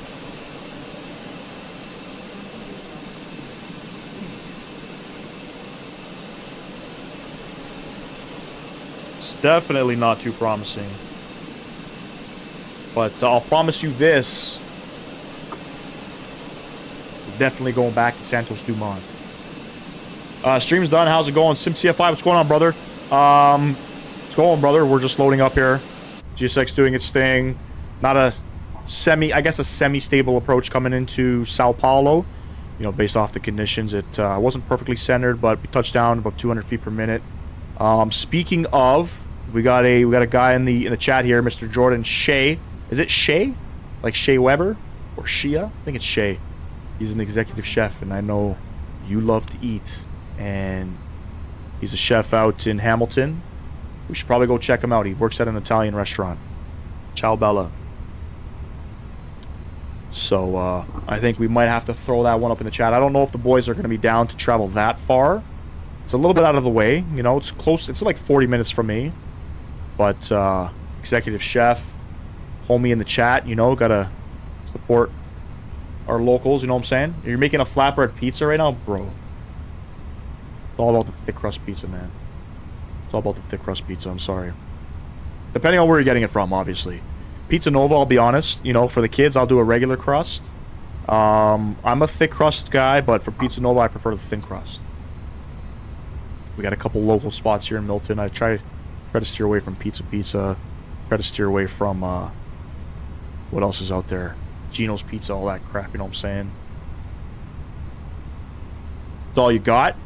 Bro, you want me to send you some Uber Eats? Buddy, you're like in Etobicoke, man. You guys got everything out there. What do you mean? There's actually a good pizza spot not too far from you. It's called... Hold on. It's another sick pizza joint. If you haven't gone, it's pretty close to you. It's called 180 degrees? 680 degrees. 700, 680 degree... Yeah, it's called 680 Degrees Pizza. It's on the lakeshore. It's near like Lakeshore and 30th Street. Highly recommend. Yes, it does cost a lot. You're right. You can get one meal for 30 bucks on freaking thing. Yeah, 30 bucks. Yeah, you're right. Absolutely on Uber, without a doubt.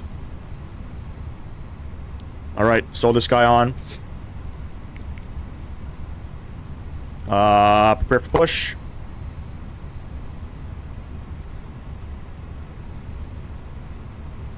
I'll only order when the girlfriend's over, but I'll keep that one down. It's a little steep. It's a traditional. I don't even know how to pronounce it. Napoli pizza, Napolitan pizza. I don't even know how to pronounce it.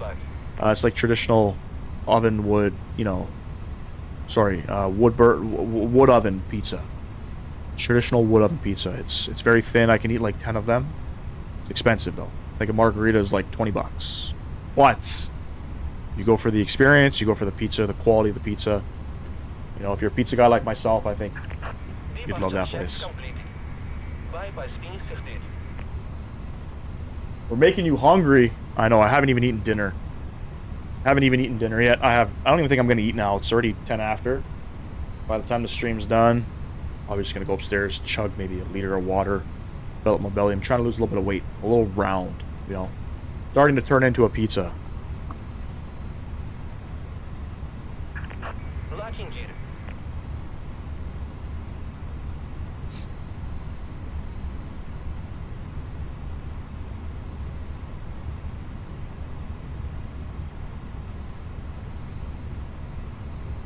Got a chiropractor visit tomorrow. Man. Only got like, I think 4 more sessions left of it. And then they'll probably hit me up for another year. Alright, we're going to push back onto the taxiway here. Just make sure we hit the stairs on the way out.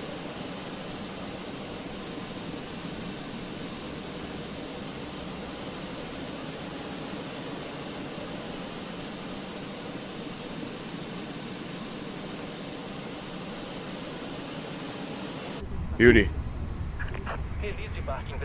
Beacon lights on, parker brakes coming off. Commencing. Start it up.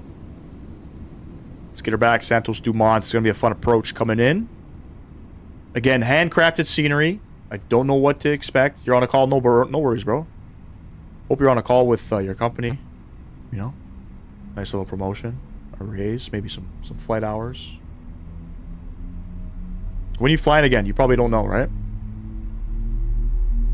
One of these days, I'm telling you, one of these days, I'm going to catch you arriving into the airport. One of these days.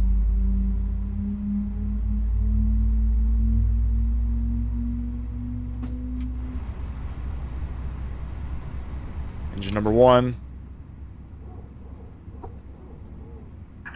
Please set parking brakes. Parking brakes coming on. 13th. You're flying on my mom's birthday. That's Thursday. I might be around. Kids have a dentist appointment at about 2 p.m. You know, back to back. So probably should be out probably by 3:30. It's right beside the airport too, man. Dundas in the 427. Unlocking gear.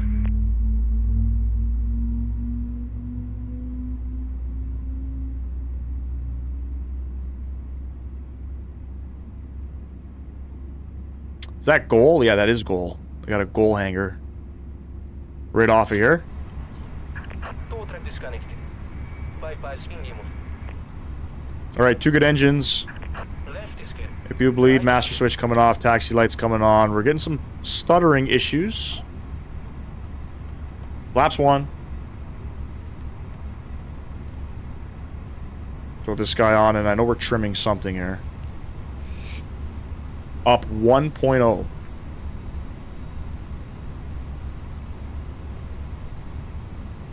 There it is.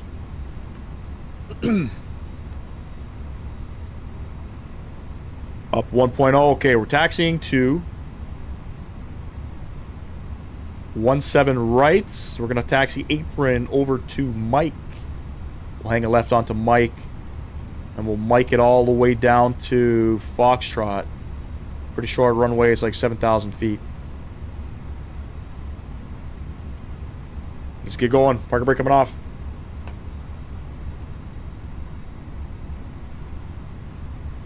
Let's clip those air stairs while we're at it. You know what I'm saying?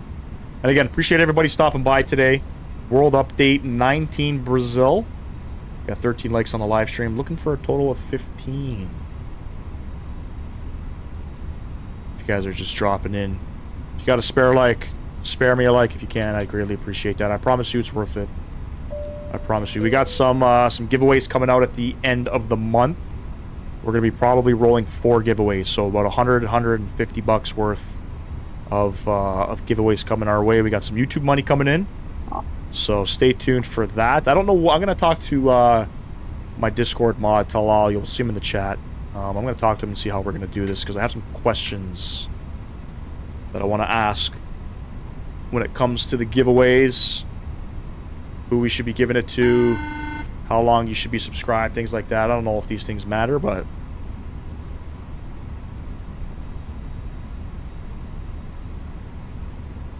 Because I notice from time to time people are always looking to see who's live and who's doing giveaways, and they'll enter a giveaway, try to win something, but I don't want to take that away from my community, you know what I'm saying? So see what happens.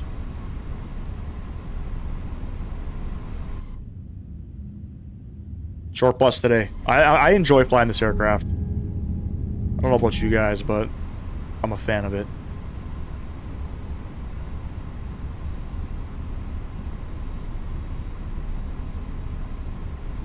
Sounds good, bro. It's always good to get some opinions from people you trust, you know? Are those seatbelt lights on? Yes, sir.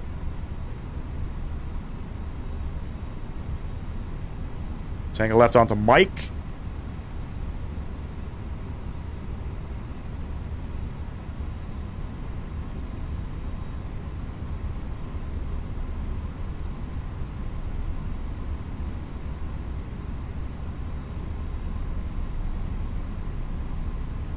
I forget I'm not flying a fucking A350. I don't know why I'm turning so wide.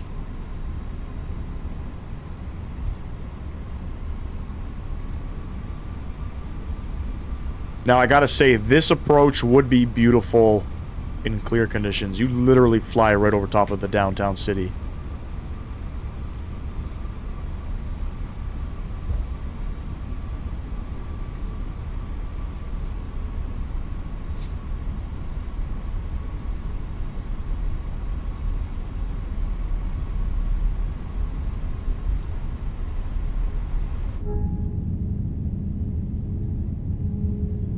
Basic looking terminal, you know, nothing too crazy. The other airport is a little bit more, it's got a lot more stuff going on, a little bit more lively like.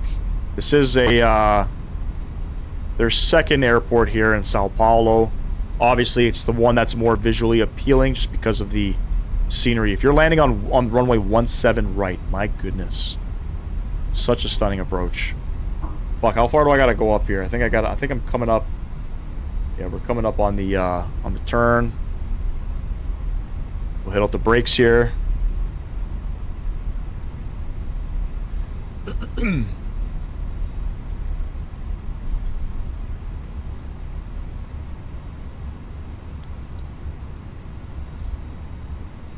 Get those strobe lights on, runway lights on, beautiful.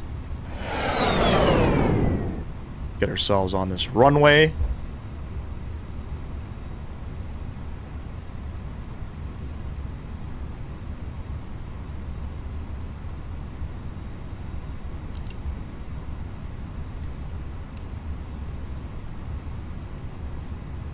Alright, let's get back to Santos Dumont.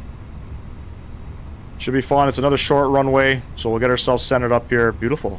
I like that. Throttle's going up.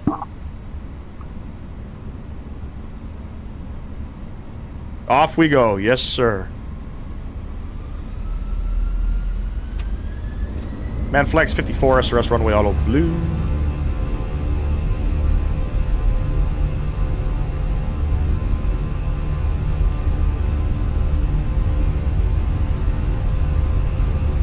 Winds are variable at 2.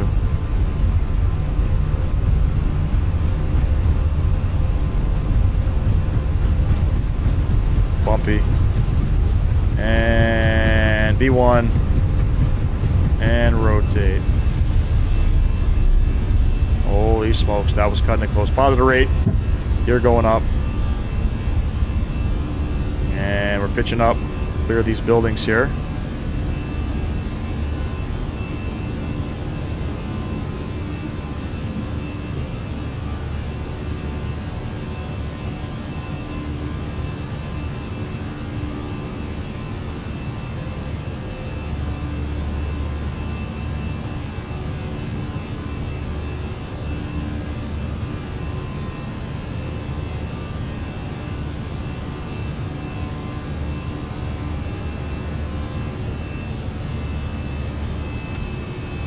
Throttles over to climb.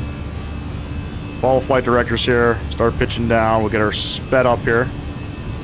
We probably could have done a flaps 2 departure there.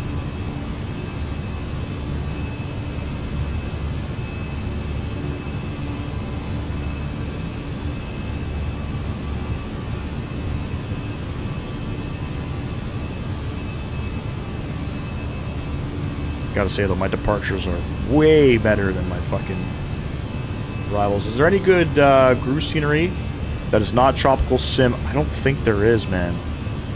I don't think there is. I'll be honest, I'm not, like, super active flying in Brazil. There might be some freeware, though.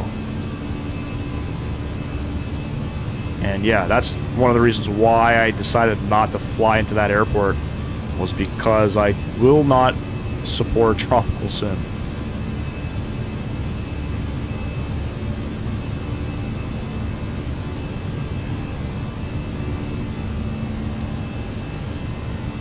Shut some lights down, clean up the flaps. We're about 7,000 feet. Standard pressure's plugged in.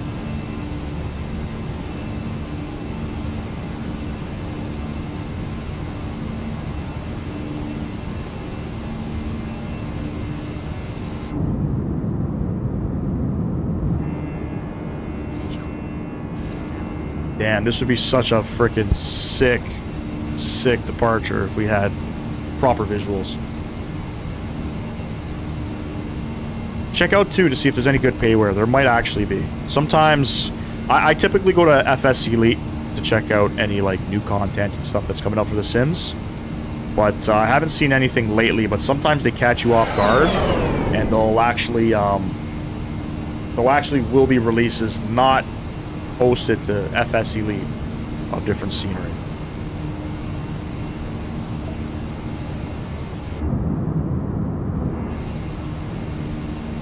What's the airport iCal?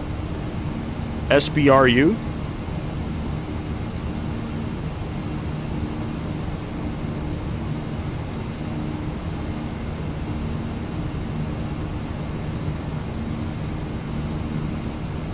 SBGR.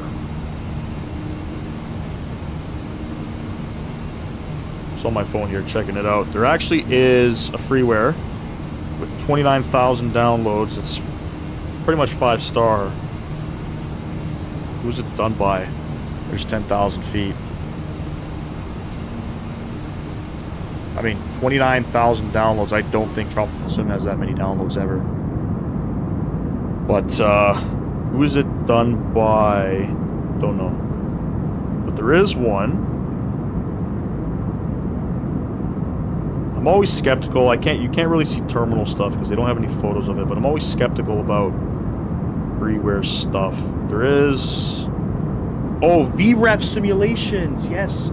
There's payware. I forgot. VREF simulations on Sim Market. It's showing 4 out of 5-star, but it's fucking $8. It's $8. Worth it. 100%. And it's better than Tropical Sim. Let me see this shit. Night lighting is... it's okay. But the terminal looks good. How did I forget about VREF simulations?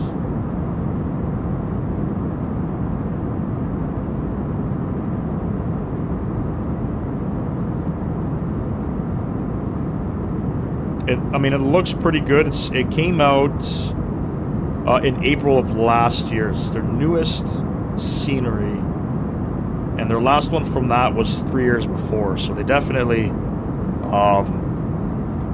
put out some stuff. Took a little bit of a break there. But VREF simulations, Sao Paulo, I'd probably, for $8, I think I'm more than willing to give that one a go and see what it's, what it has in store. Ladies and gents, we got 16 people in the chat.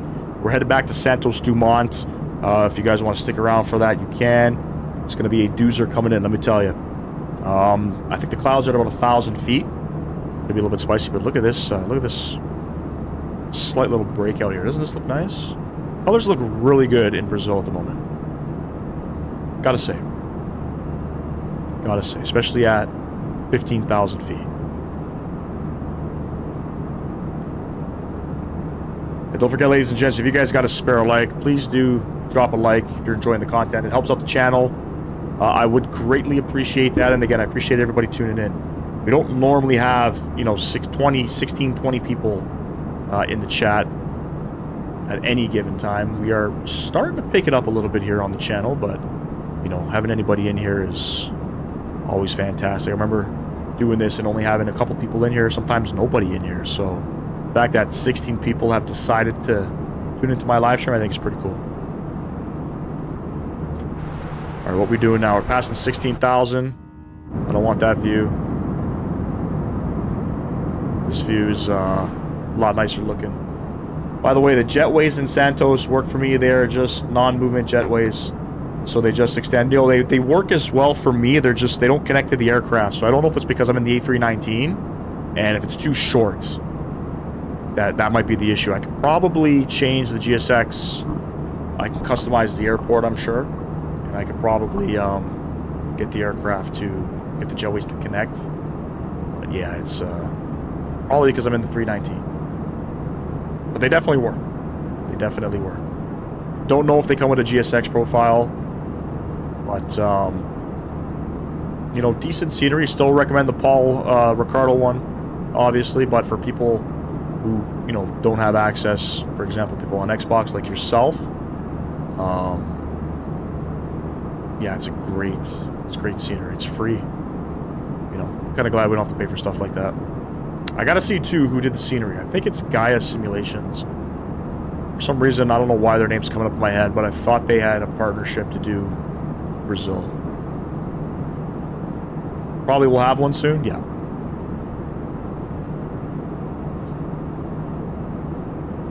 By the way, how long did the update take on Xbox, Dominic?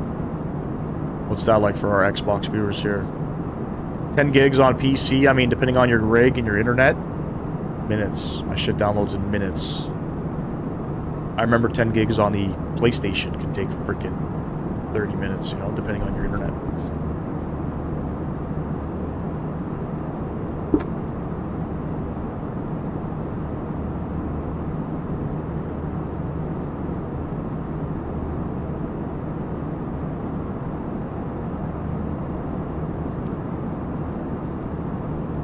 They have?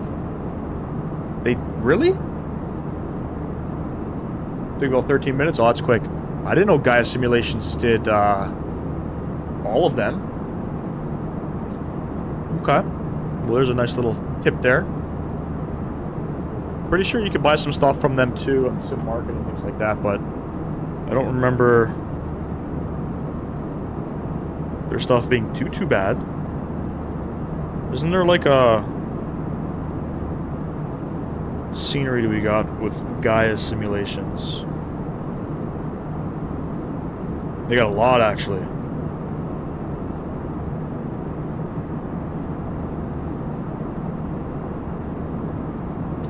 There's about 9 minutes for you to download the world update. Mine takes like 3 minutes. Yeah, mine was, I think it was like 10 minutes. I mean, I went upstairs. I just hit download. Went upstairs. Did my thing. Came back. It was good to go.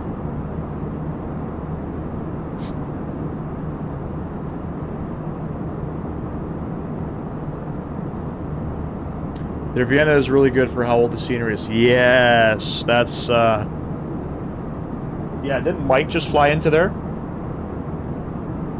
No, wait, he didn't go into Vienna. He went, where'd he go? Not Vienna, he went somewhere else.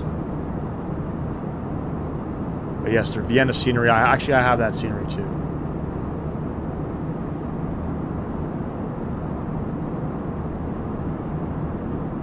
You know, with partnerships with any people like Any Builds and Gaia Simulations can be game changer for people on Xbox, you know what I'm saying? It's difficult enough for you guys to get, you know, third-party content. So, gotta appreciate that kind of stuff. You know, we're a little spoiled. We got plenty of websites with third-party add-ons and things like that where we can go ahead and grab stuff. Obviously, you gotta pay for it, but I mean, I'd rather put $10 into scenery than $10 into livery, you know what I'm saying?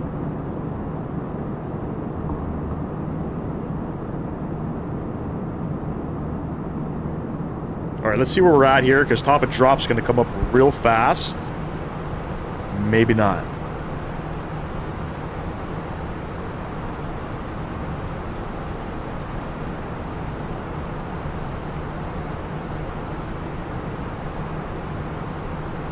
Top of drop's in 6 miles.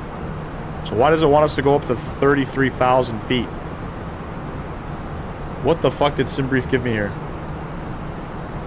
Alright, we're gonna cap it off 26,000 feet. Very strange that we got 33,000 feet from SimBrief. Again, Flight Sim Gaming. Gotta love it. Let's go ahead and start planning in the arrival here. QNH, we only got like 2 seconds to do this. The winds are very... No, that's the wrong one. 1016. And again, frequency is changing. I'm going to test to see if there's something wrong with my Thrustmaster side stick. I'm wondering if that's causing a keybind. Actually, give me a second. I'm going to check it. So the winds are 170 at 7. We'll start going down. We've passed top of drop. We'll just set 17,000 for now.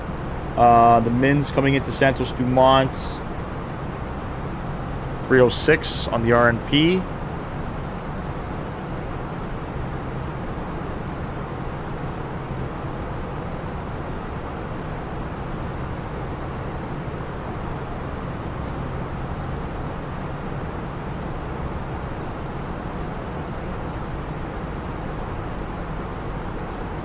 Alright, it's kind of weird that it showed top of descent had come up for a second there. It was there. Was it top of climb? Hold on. Did I fuck something up here? No. Whatever. We started descending already. We gotta get down to... I guess we'll plug in 8,000.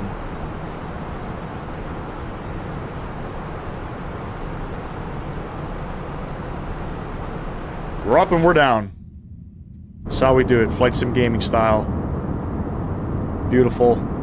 I believe the Indie Builds team is actually split into 2 teams. The team that makes the sceneries is separate from the aircraft dev, most likely. Loki stopped buying stuff like a year ago. Probably bought too much, man. Well, the reason is probably bought too much. But what was I saying? I was saying something and I forgot what the fuck I was saying. Well, let's look at our arrival coming in. We'll think about the arrival and then, sorry, we'll talk about the arrival and then we'll think about what we were saying. We are coming on we're descending on the SLU 1 Charlie arrival. So we're going to be coming in from, I guess, the right side of the airport. At Everett, we're going to be at about 5,500 feet. From there, we're going to plan this RNP Victor approach coming in from 20 left. The one for me that makes the most sense. We'll do a little circle to land type thing here. The winds are 170 at 7. Visibility showing good. A few clouds at 1,000, scattered at 2,000, overcast at 4. Slight rain. Altimeter 1016.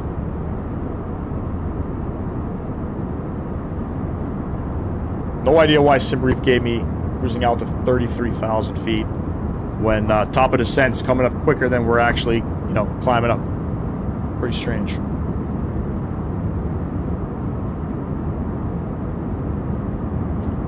But yeah, you guys let me know if you guys fly out here a lot. I have no idea if like this terrain looks updated or not. It looks good. Up at 20,000 feet, I gotta say. Looks really good. Auto brake, obviously medium for this arrival. It's gonna be a spicy one. Oh, that's what I wanted to do. Okay, hold on. Controls. I gotta see something here. Why did that say 350? That's what I want. That's probably why my landing didn't feel so great. That's gonna be a problem now. Search by name. What would the name be for like frequencies and stuff? What would that be? Calm? No. Frequency. Radio, maybe. Gotta figure out why the hell.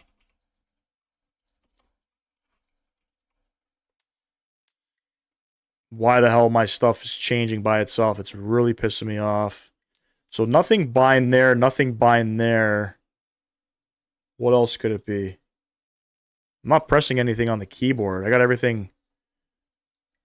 I don't know. I have to figure it out after.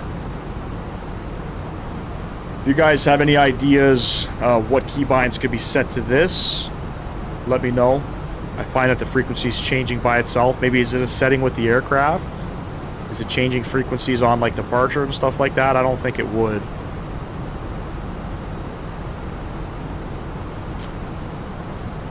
Don't know. Wouldn't even know where to look, to be honest with you. I'll have to figure that out. I notice it happens in the 7.3. It happens in the Fenix. I'm not touching anything. This is how you get yelled at on VATSIM.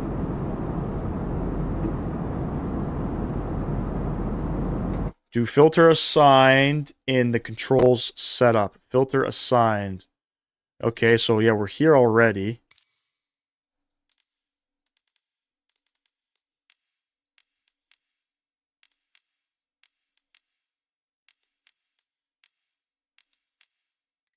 See, I don't have much.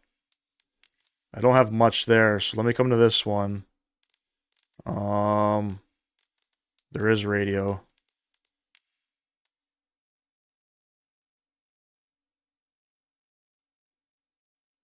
Well, I'm gonna clear that one. I don't think that's gonna do anything, but that was the only one.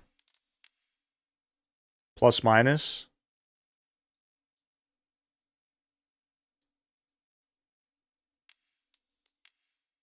I'm gonna keep that because I use that for I use all of that. I don't know why these buttons are hitting right now. Very strange, but they don't work in the Fenix anyway, so I don't have to worry.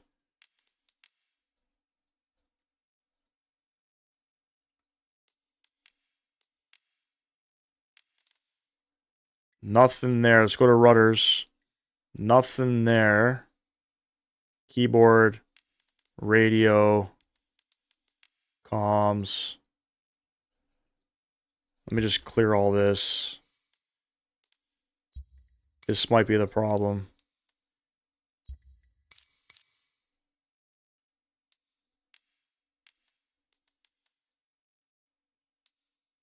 Would it be under radio comms, I would imagine? Probably radio comms. I might have something different there.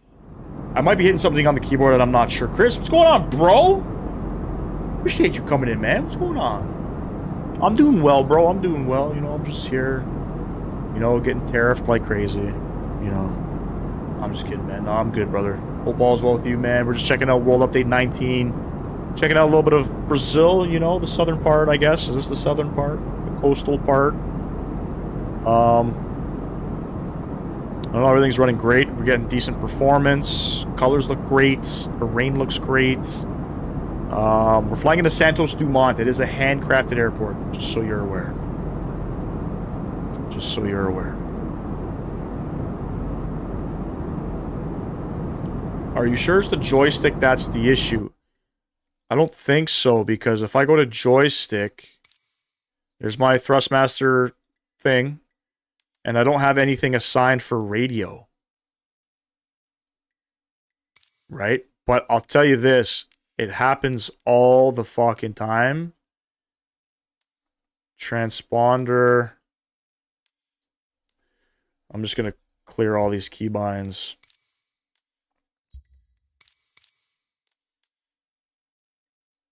Nav swap 1.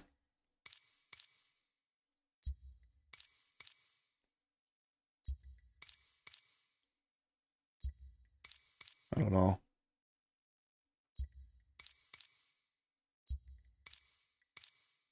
I do use the keyboard, like Control Alt, and then like the numbers to change camera view and stuff like that, or Alt in the numbers. I don't know if maybe there's just some conflicting keybinds with that. That's causing the. It's really the only thing I'm touching with the keyboard. So maybe that's probably the issue. I apologize that I'm doing this right now. It's gonna bug me. Apply and save. There we go. Figure it out. Doing good, just a long day at work, 12 plus hours. Damn, bro. Oh yeah, you're at the, you're building cars, right? You build Toyotas or something like that? What do you do again? I forget. 12 hours, bro. I hope it was worth it, man. I hope they fed you. I hope they paid you a little bit more than they normally would. You gotta take care of people like that. You know how hard it is to work 12 hours? I think the longest I've ever worked was on cars. I've definitely done 16-hour shifts. Before my son was born, at the dealership, I would work like 7 a.m. until sometimes 10, 11 o'clock at night. But for me, those days are long gone, man. I'm not bored anymore, to be honest. You know, I'm not still young, but you know, I'd rather be home. Plus, doing some of the fight sim stuff, trying to make it, you know, trying to make it big. The goal is by, you know, I guess the end of the year, I'm trying to be a millionaire on YouTube. No, I'm just kidding. Just kidding. But yeah, no, it's a little bit more relaxing now. I don't have to work those long hours. Finally, you know, becoming the foreman and stuff like that, it's pretty rewarding. Pretty rewarding. If I am doing something I like, I will gladly work more than 12 hours. I guess that's true. Found me a VW van. Damn, bruh. Really? One of those buses? That's dope, man. Those things are big money too. So 1,200 bucks. I don't know what you're getting for 1,200 bucks, but I could tell you some of the older stuff. I know there's different like generations of them. You can tell by how many windows are at the top. Yo, they're like $20,000 to sometimes $100,000. Not too much work, just plugs and oil change, runs good. Oh, bruh. You got to take that thing cross country, man. But yes, Talal, you're right. If you're doing something you enjoy, it's worth it. For me, I was chasing the money. You know, I was young, chasing the money, and money was great. It's a good thing about working flat rate. In some cases, you know, you can make 20 hours a day, man, in an 8-hour shift. When I first plugged in my joystick, it assigned the yaw and roll controls to my throttle for some reason, and my joystick was bound as throttle. Thrustmaster? Thrustmaster be doing some weird shit. We got any speed restrictions on this approach coming in? Nah.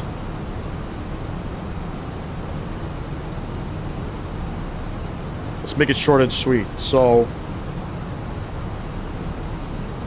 I guess we're out in the open water. We can go direct Romeo Juliet 314.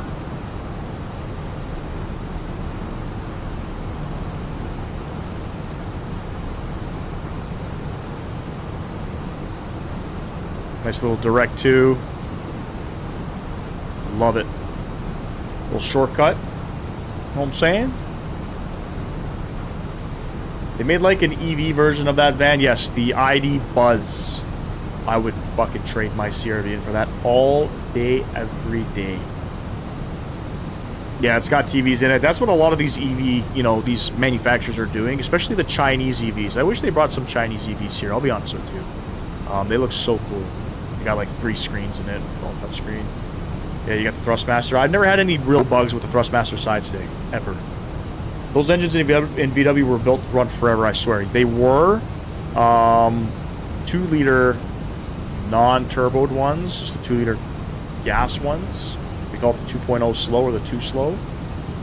Those things, I mean, Volkswagen pioneered that thing forever, or like pretty much since like 70s or 80s, and they still put them in their cars till this day.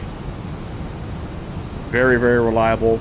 Their diesel stuff, very reliable. 1.8 turbo, VR6 motors. You know, if you weren't maintaining them, which most customers weren't, you know, they had engine oiling issues. But I don't know what's in that bus. An 86 bus?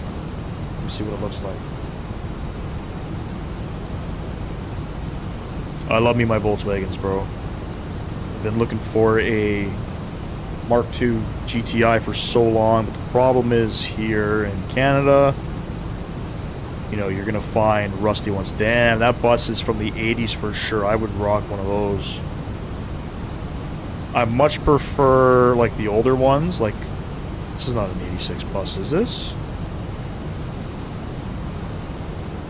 Yeah, even the 70s looks good, the 73s, but the 60s, like the 65 bus, one of my favorite gens for sure. I saw a Chinese EV called Li. Yes, the Li L9. Li Automotive does a lot of EVs, primarily in, I guess, China. You're not seeing a lot of them in the U.S. Obviously, I don't think the Americans would buy Chinese EVs. But, you know, we have VinFast here. That's from Vietnam. I know a couple guys that work for them. But, yes, Li Automotive has those Li EV cars, and they got TVs in them. They're really inexpensive too. I just don't know about quality, and then obviously there probably will be some security concerns bringing their stuff over here. My uncle had a 79 VW van, and it still ran up until he died, and then my family sold it at an auction. Probably because they're worth a lot of money. Am I buying Chase Plane for the sim or not interested? What's Chase Plane? Let me see. Would that be something you guys would want me to do like a review on? Chase Plane?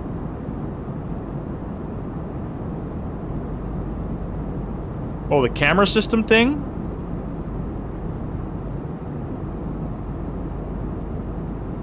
Fully customizable camera system. It's funny, I was actually looking at that today from Parallel 42. I like the camera views. Absolutely. I got to see about pricing and stuff like that. I think the camera views are fantastic. But again, you can make your own camera views, right? So once somebody, I guess, releases the product and you see all the camera views, you can just kind of copy the camera views, you know. But it looks cool. If that's the program that you're talking about. Custom camera views.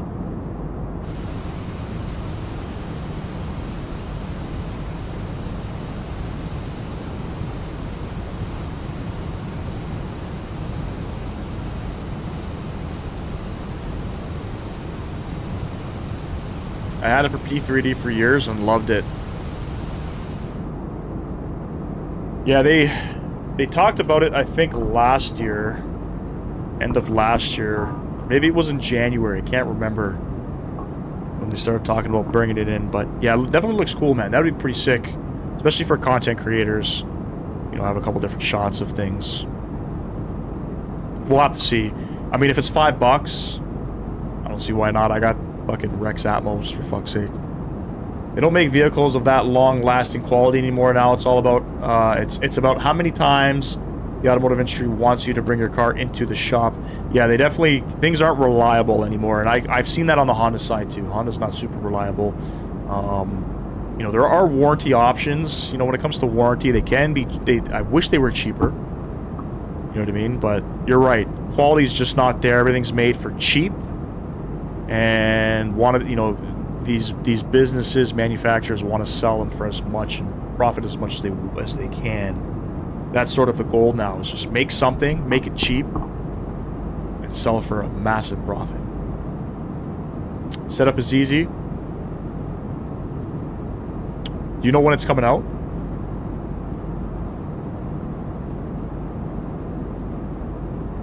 Should be coming out soon, right?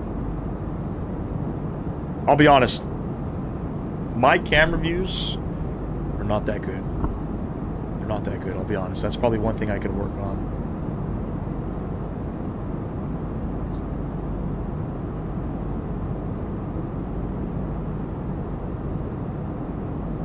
Can you guys crack your ears? So good. Oh, it comes out Friday? Yeah, we'll have a look at pricing. I don't know. I really don't want to... Is it coming out for 2024 as well? I think it is coming out for 2024. And is it compatible? I don't want to buy it twice.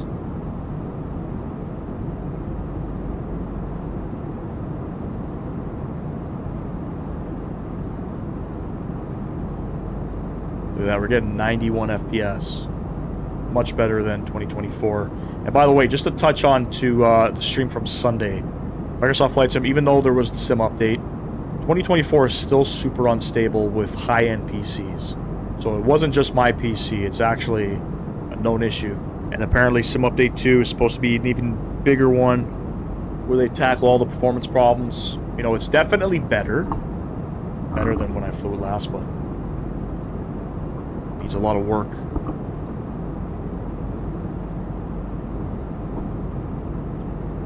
But early mid-90s Toyotas and Hondas, they were built great, sell cheap, and if engine good, maybe 200 vehicles worth a look. Yeah, Hondas pretty much, you know, they start declining after 2015, in my opinion. 2016, I mean, depending on the model. If you go into a 2015 Civic, and then you change into a 2016 Civic, that's the generation change. 2015 was the 9th gen. 9th gen was 2012 to 2015, and then 2016 was the 10th gen. 10th Gen Civics weren't that good. 9th Gen Civics were fantastic. 8th Gens, for the most part, fantastic. And then anything pre was fantastic. Bulletproof. Cheap. Give me one sec, guys.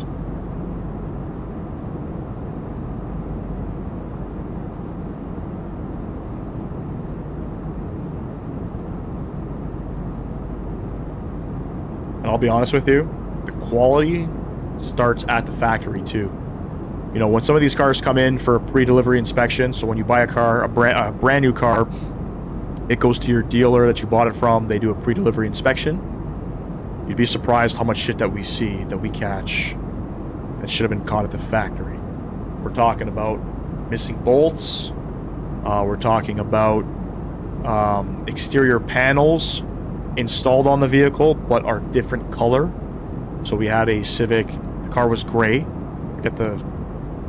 I forget the term. I think it's like meteor gray or something like that.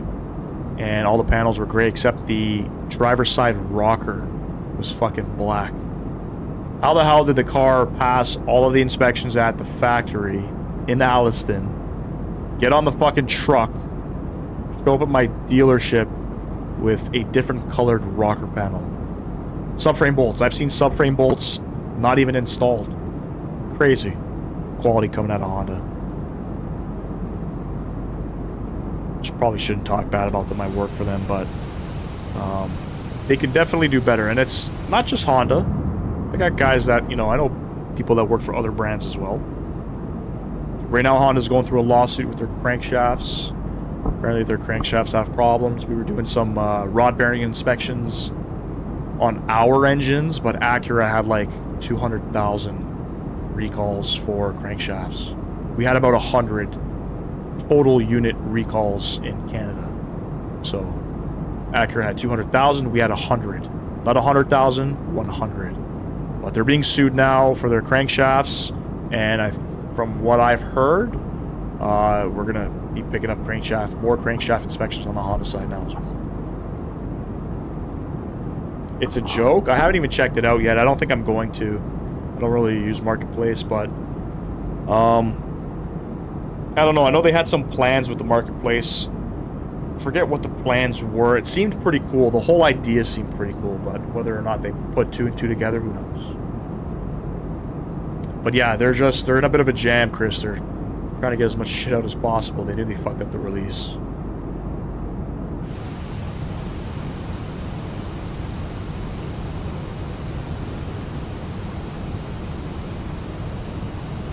Remember when Ford had the death wobble problem with their trucks a few years ago? Yep. Ford had the Explorer problems too. The Explorer was nicknamed the Exploder. I don't know if you remember that. I think it was in the 90s, might have been the 2000s. The Ford Explorers, certain vehicles had a specific tire on them that would explode, and it caused a lot of deaths. I didn't know they still had the death wobble though in their newer trucks. That's pretty crazy. Ford, I mean, no offense, they're not any better than the worst thing out there, you know. Honda's still pretty good, pretty reliable. You know, I guess when you're working at the dealer, you see a lot of shit, right? Especially like my position too, I'm the foreman, right? So my hands are involved with everything, pretty much everything and anything that's brand new.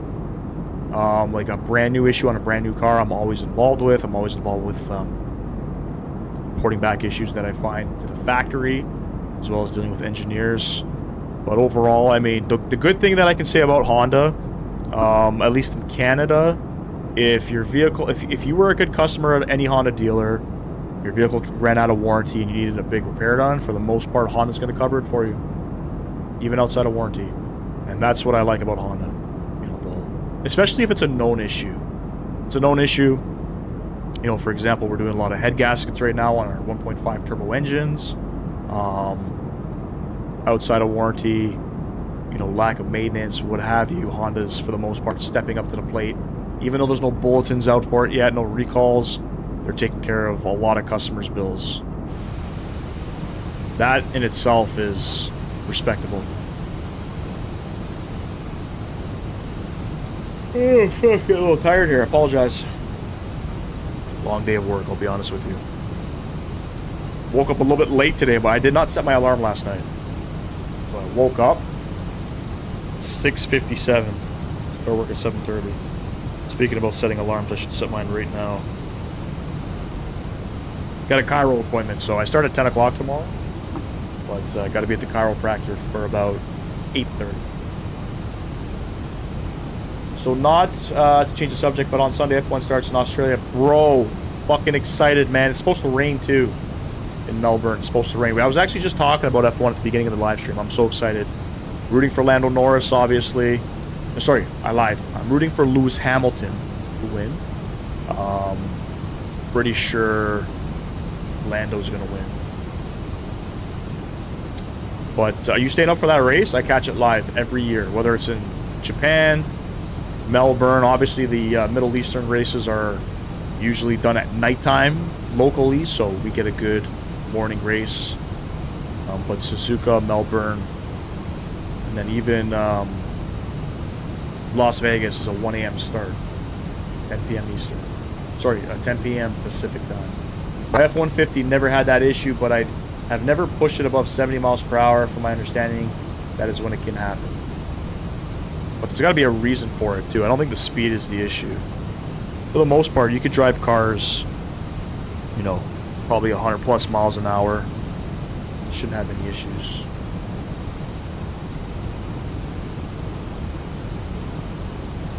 Start time 12. Yep. Always, buddy. Start time's 12, and then Suzuka is usually 1 a.m. I'm definitely going to be up for it. I hate saving it rather than watching it live, because by the time you wake up in the morning, all the news is out there, who won the race and stuff like that. I love to watch it live, so definitely going to be up. Chips and dip, watching the race. Yeah, I'll probably, I mean, I don't know if I would extend my dinner, but probably be snacking on some chocolate. Who you rooting for? I really want Lewis. I don't care. I want McLaren to win the constructors. I like where they're going. Like I said, I think Lando's going to win it. You never know with Max, obviously. I want Lewis to win his first year at Ferrari. I think that's pretty cool, considering he drove a Mercedes engine for like 25 years. Was with the team for, I think, 12. So that's pretty cool. It's a new, a new manufacturer change. That's always nice. I want to see what Liam Lawson is going to do in the Red Bull too. He might be. I mean, we're talking about Max Verstappen. I don't want to get a little ahead here, but we always, we already know Max is the #1 driver. Looking and judging how he was driving last year, I think he's going to take a run at his money. You know what I'm saying? You're a diehard Red Bull fan. So am I. Up until about, even after Max won his first, I wasn't salty about that. The whole FIA kind of fucking loose, in my opinion. But, being a Honda guy, I'm a Red Bull fan. I was always a Red Bull fan. But Max's attitude the last couple of years has made me like, I don't know. You know what I'm saying? I don't like his attitude. You're a world champion. You know what I mean? There's a time and a place for everything. You root for McLaren? Yeah, you always got to root for the underdogs. When Max won in 2021, I thought that was the craziest shit I ever seen in my life. Craziest shit. Even though Lewis technically won his 8th, but what's his name? Michael Massey. Fucked him.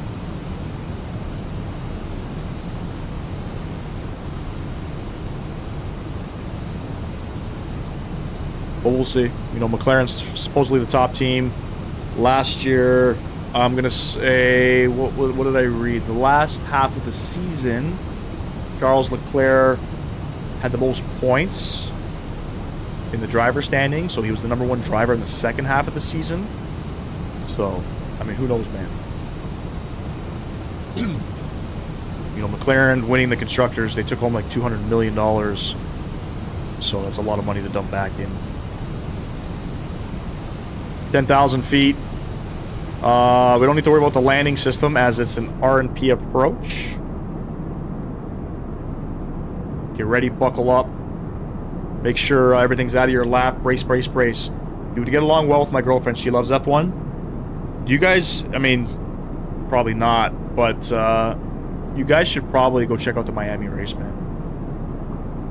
I'm not a fan of the street circuits. I'm going to be completely honest with you. I understand the market in the U.S. for F1 right now, so I know why they're going to Miami. I understand why they're going to Miami and Vegas. You know, I think they should get rid of those circuits. The one in Saudi Arabia, I think they should get rid of that one. Maybe bring back some of the old, you know, I would say probably, I don't know if the one in Cape Town was a street circuit or not. But it would be nice if they went back to Africa. I want to see, obviously, something in, whether it's, you know, the Hockenheim Ring in Germany, or the Nürburgring or something. Even their GP circuit is pretty cool. But the street circuits, I'm not a fan. I would like to see the Aston Martin run good. They had a good run in 2022 or 2023? They had a good run.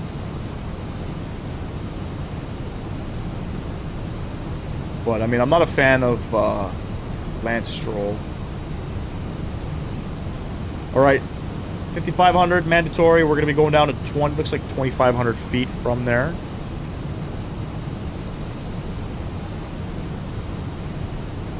And then, obviously, Kimi Antonelli. How can we not forget him? Young kid coming up.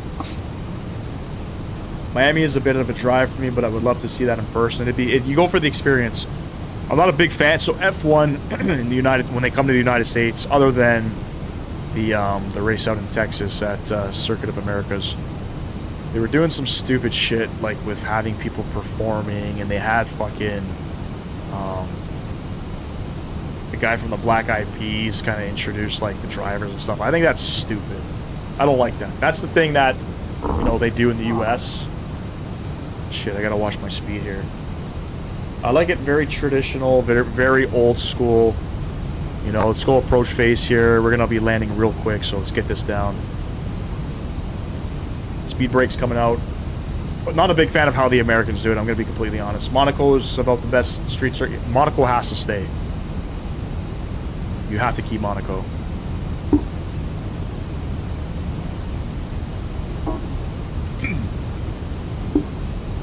It's the most prestigious race, in my opinion, in all of racing. So looking at my charts here.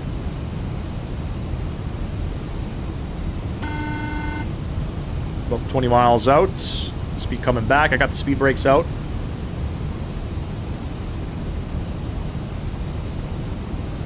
Six-hour drive from Jacksonville. That's pretty far. That's pretty far.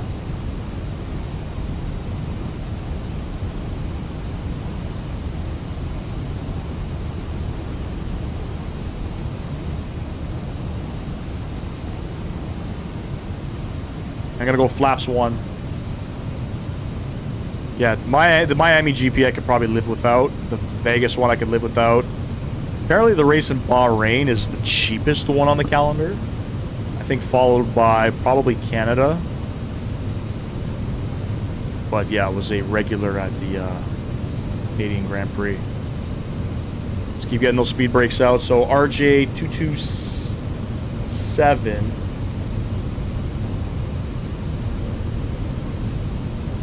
RJ227, we got to make sure we're almost fully configured. It's about 10 miles out. 5 hours without traffic, but there'll always be traffic. There's always traffic, man. Out by you.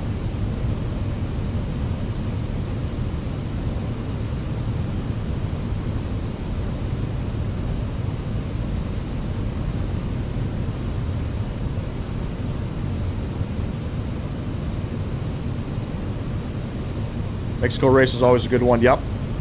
Yeah, those are, I mean, traditional races. Yeah, Interlagos in Brazil is cool as well.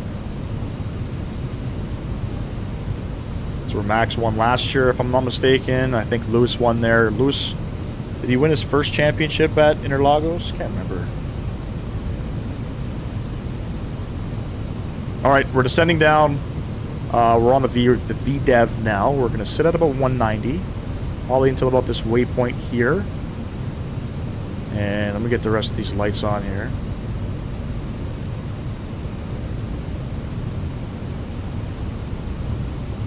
We're going to keep the speed as well. We want to keep slow. I have no idea how they would fly this on the VATSIM.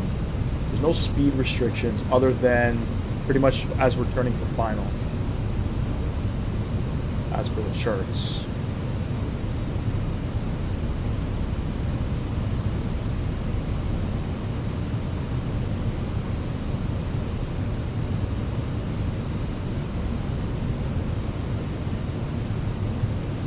Here's the beautiful outskirts of Rio de Janeiro.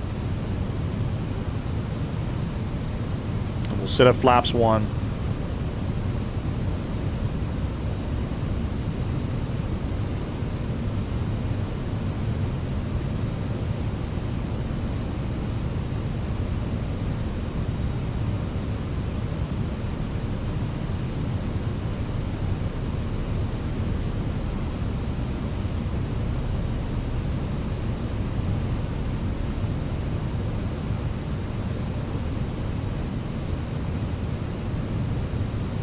Pretty cool approach coming in from this side. We're not going to see the downtown until we're pretty much on a base. Or we don't even turn base. Would this be considered base? I got no idea.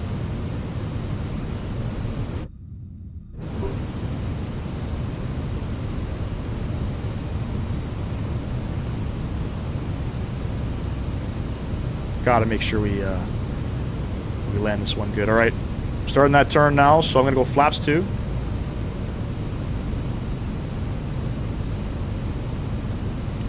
And we'll let the gear come down here. We'll get fully configured up.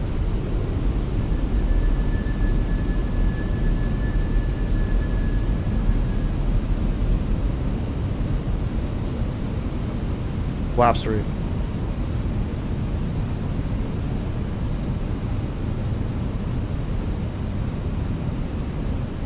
And we're full. Beautiful approach, man, I'm telling you.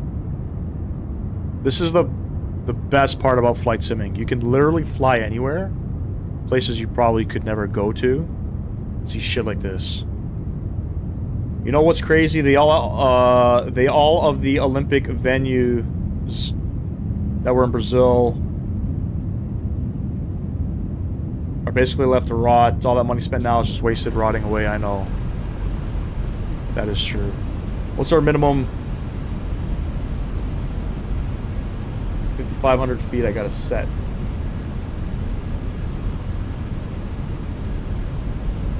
Alright, we're getting on 3 green, flaps are full. And we're just gonna monitor this beautiful approach coming in. And we're gonna go full screen here. Just so we can watch everything.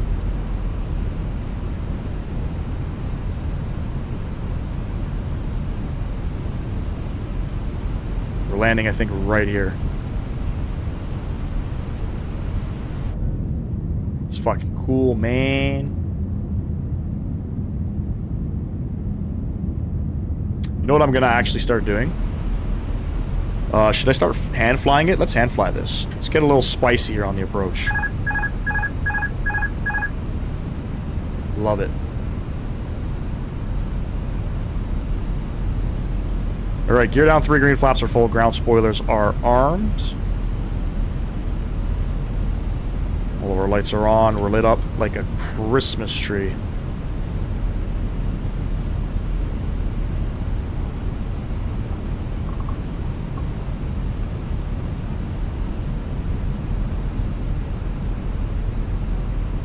So this might be a smasher because I did change my sensitivity settings. Back to the Fenix sensitivity. They were set to the Airbus A350 settings. So again, we're going to be coming in on glide. Sorry, we're going to be coming in on Pappies. It's going to be showing 2 whites, 2 reds for a little bit, and then it's going to shoot. It's going to shoot 4 whites. That's going to be normal for this approach. 1,000. Check.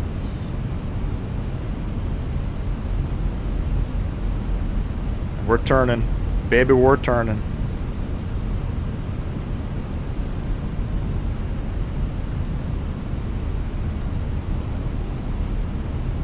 There's that beautiful city.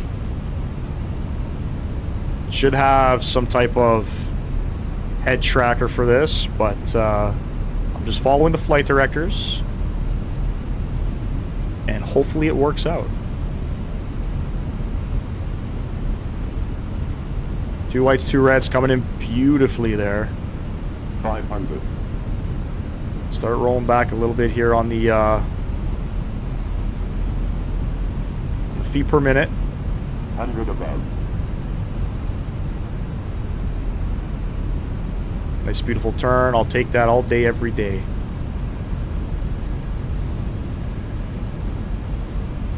There we go. 2 whites, 2 reds. Continue.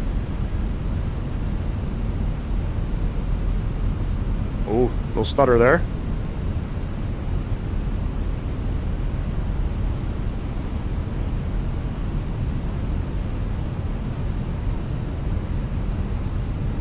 $100. 50, 40, 30. Retard. 10, 5.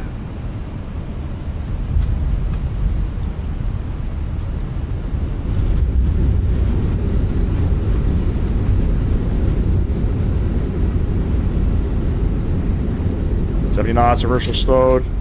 I'll take that one, ladies and gents. I'll take that one. That was nice. I'll take that one. All right. Vacate off over here. Not bad. I'll take that one.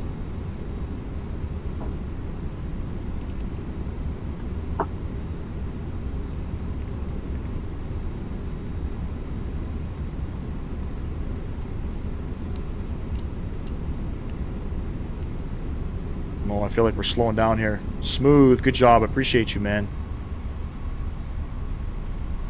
There's a flight time. 48 minutes. 54 on the block. Runway turns coming off. Strobe lights coming off. Wing lights coming off. Change the sensitivity. So, I gotta say, I felt a lot more confident in the on the approach there, just because I changed those Fenix settings back. Shit, I don't even know what gate I'm going to. I think it's gate 2. It's gate 2.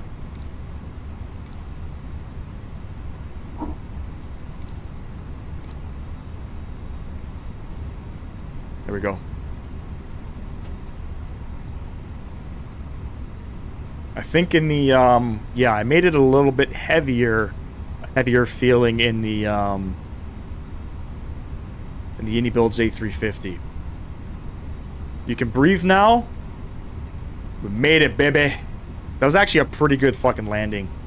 I gotta say, that was like a butter for 3,000 foot runway. About a 2-degree left side slip, 180 minus 180 on the feet per minute there. I think we had some wind coming in. I'll have to check the replay. I mean, I'll take that shit all day, man. I hope the guys, the likes of Captain Canada and Owls, and, you know, they enjoyed that one. This weekend, I'm probably going to do Newark to Nuke on the Max. Damn, bruh. That's like a 5.5 hour flight. For those of you who don't know, that's going to be a real-world flight coming this spring. That's going to be a real-world flight. So Nuke is open for business, man. They're not. Greenland's not open to sell. I know Trump's trying to buy fucking everything right now, including Canada. But they're open for tourism, man. And United is flying Maxes up to Nuke from Newark in June. We're definitely going to get that on the live stream. 100%.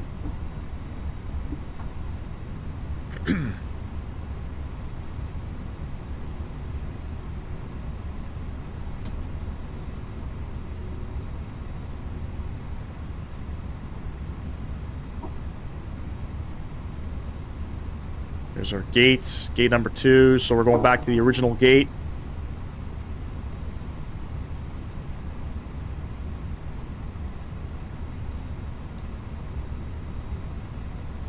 You guys might become our 51st state if Trump gets his way. Yeah, that'd be pretty fucked up. That would be pretty fun. I don't know what's going on right now with the rudder. All right.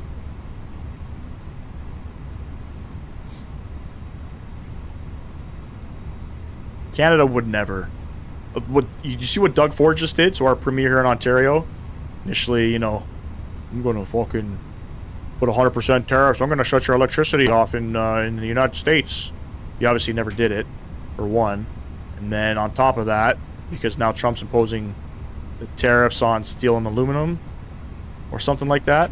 Let's go up a little bit more because we got to get the jetways attached. He decided to hold back now on his tariffs or something.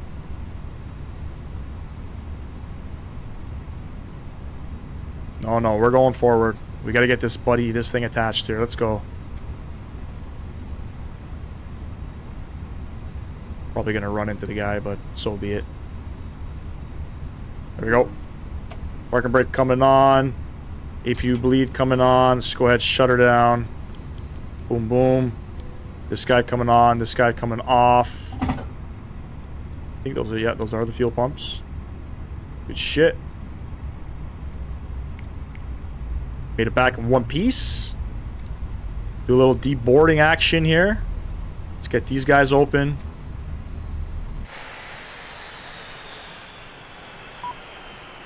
Let's see this jetway connect. So the jetway moves. And there, it's connected now because we're actually lined up. We're actually a little too far forward. We can go back a little bit, but such is life, ladies and gents. Such is life. Beautiful. Well, that was fun. If you guys enjoyed that, if you haven't done so, smash down that thumbs up button for me. Greatly appreciate that. I'm going to watch back that landing. And, yeah, I don't have any. That would actually make for a pretty sick, I would say, little landing thing at the end of the stream. But maybe we'll do that. I'm not sure. Phoenix, what's going on, bro? Appreciate you coming in. We just, we're ending the stream now. But you can go back and watch it. It was a tough landing in Sao Paulo, but I made up for it here. Appreciate everybody tuning in today. Mr. Sam Guilford, Phoenix, Chris D. Who else we got in here? I know Talal was in here. Owls was in here earlier. Let me run through it all. We had Jordan Shea, Dominic, Mr. Sim CFI. Appreciate you. David. If I missed anybody else, I do apologize. I think there's Timothy in there. You really enjoyed it. So did I. It was very fun. It was actually, I guess, a smoother live stream than I had anticipated. Because I'll be honest with you, I've, you know, practicing coming in here and things like that, I was really anticipating a smasher. You know, I was really anticipating those smash emojis. But it was a fun one. We're going to be going live on Thursday. We'll probably... Maybe we'll stay in Brazil. We'll see what happens. I got a bunch of scenery out here that I want to check out. Aaron didn't pop in. No Aaron today. Nope, he did not pop in. But yeah, maybe we'll be on VATSIM for that one. We'll see what happens. And then no stream Friday. Looks to be that way anyway.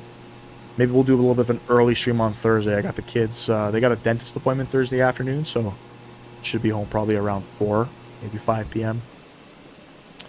And so, yeah, look out for that live stream. We'll see what we're going to do. We'll see about doing Brazil. I think we'll be out here. Be in a different aircraft. But anyways, ladies and gents, it was a fun one. Appreciate everybody tuning in. Where we at with the likes? 14 likes on today's live stream. Well, we're one shy of the like goal, but that's okay. Catch y'all in the next one, ladies and gents. Enjoy the rest of your week if I don't talk to you. Peace!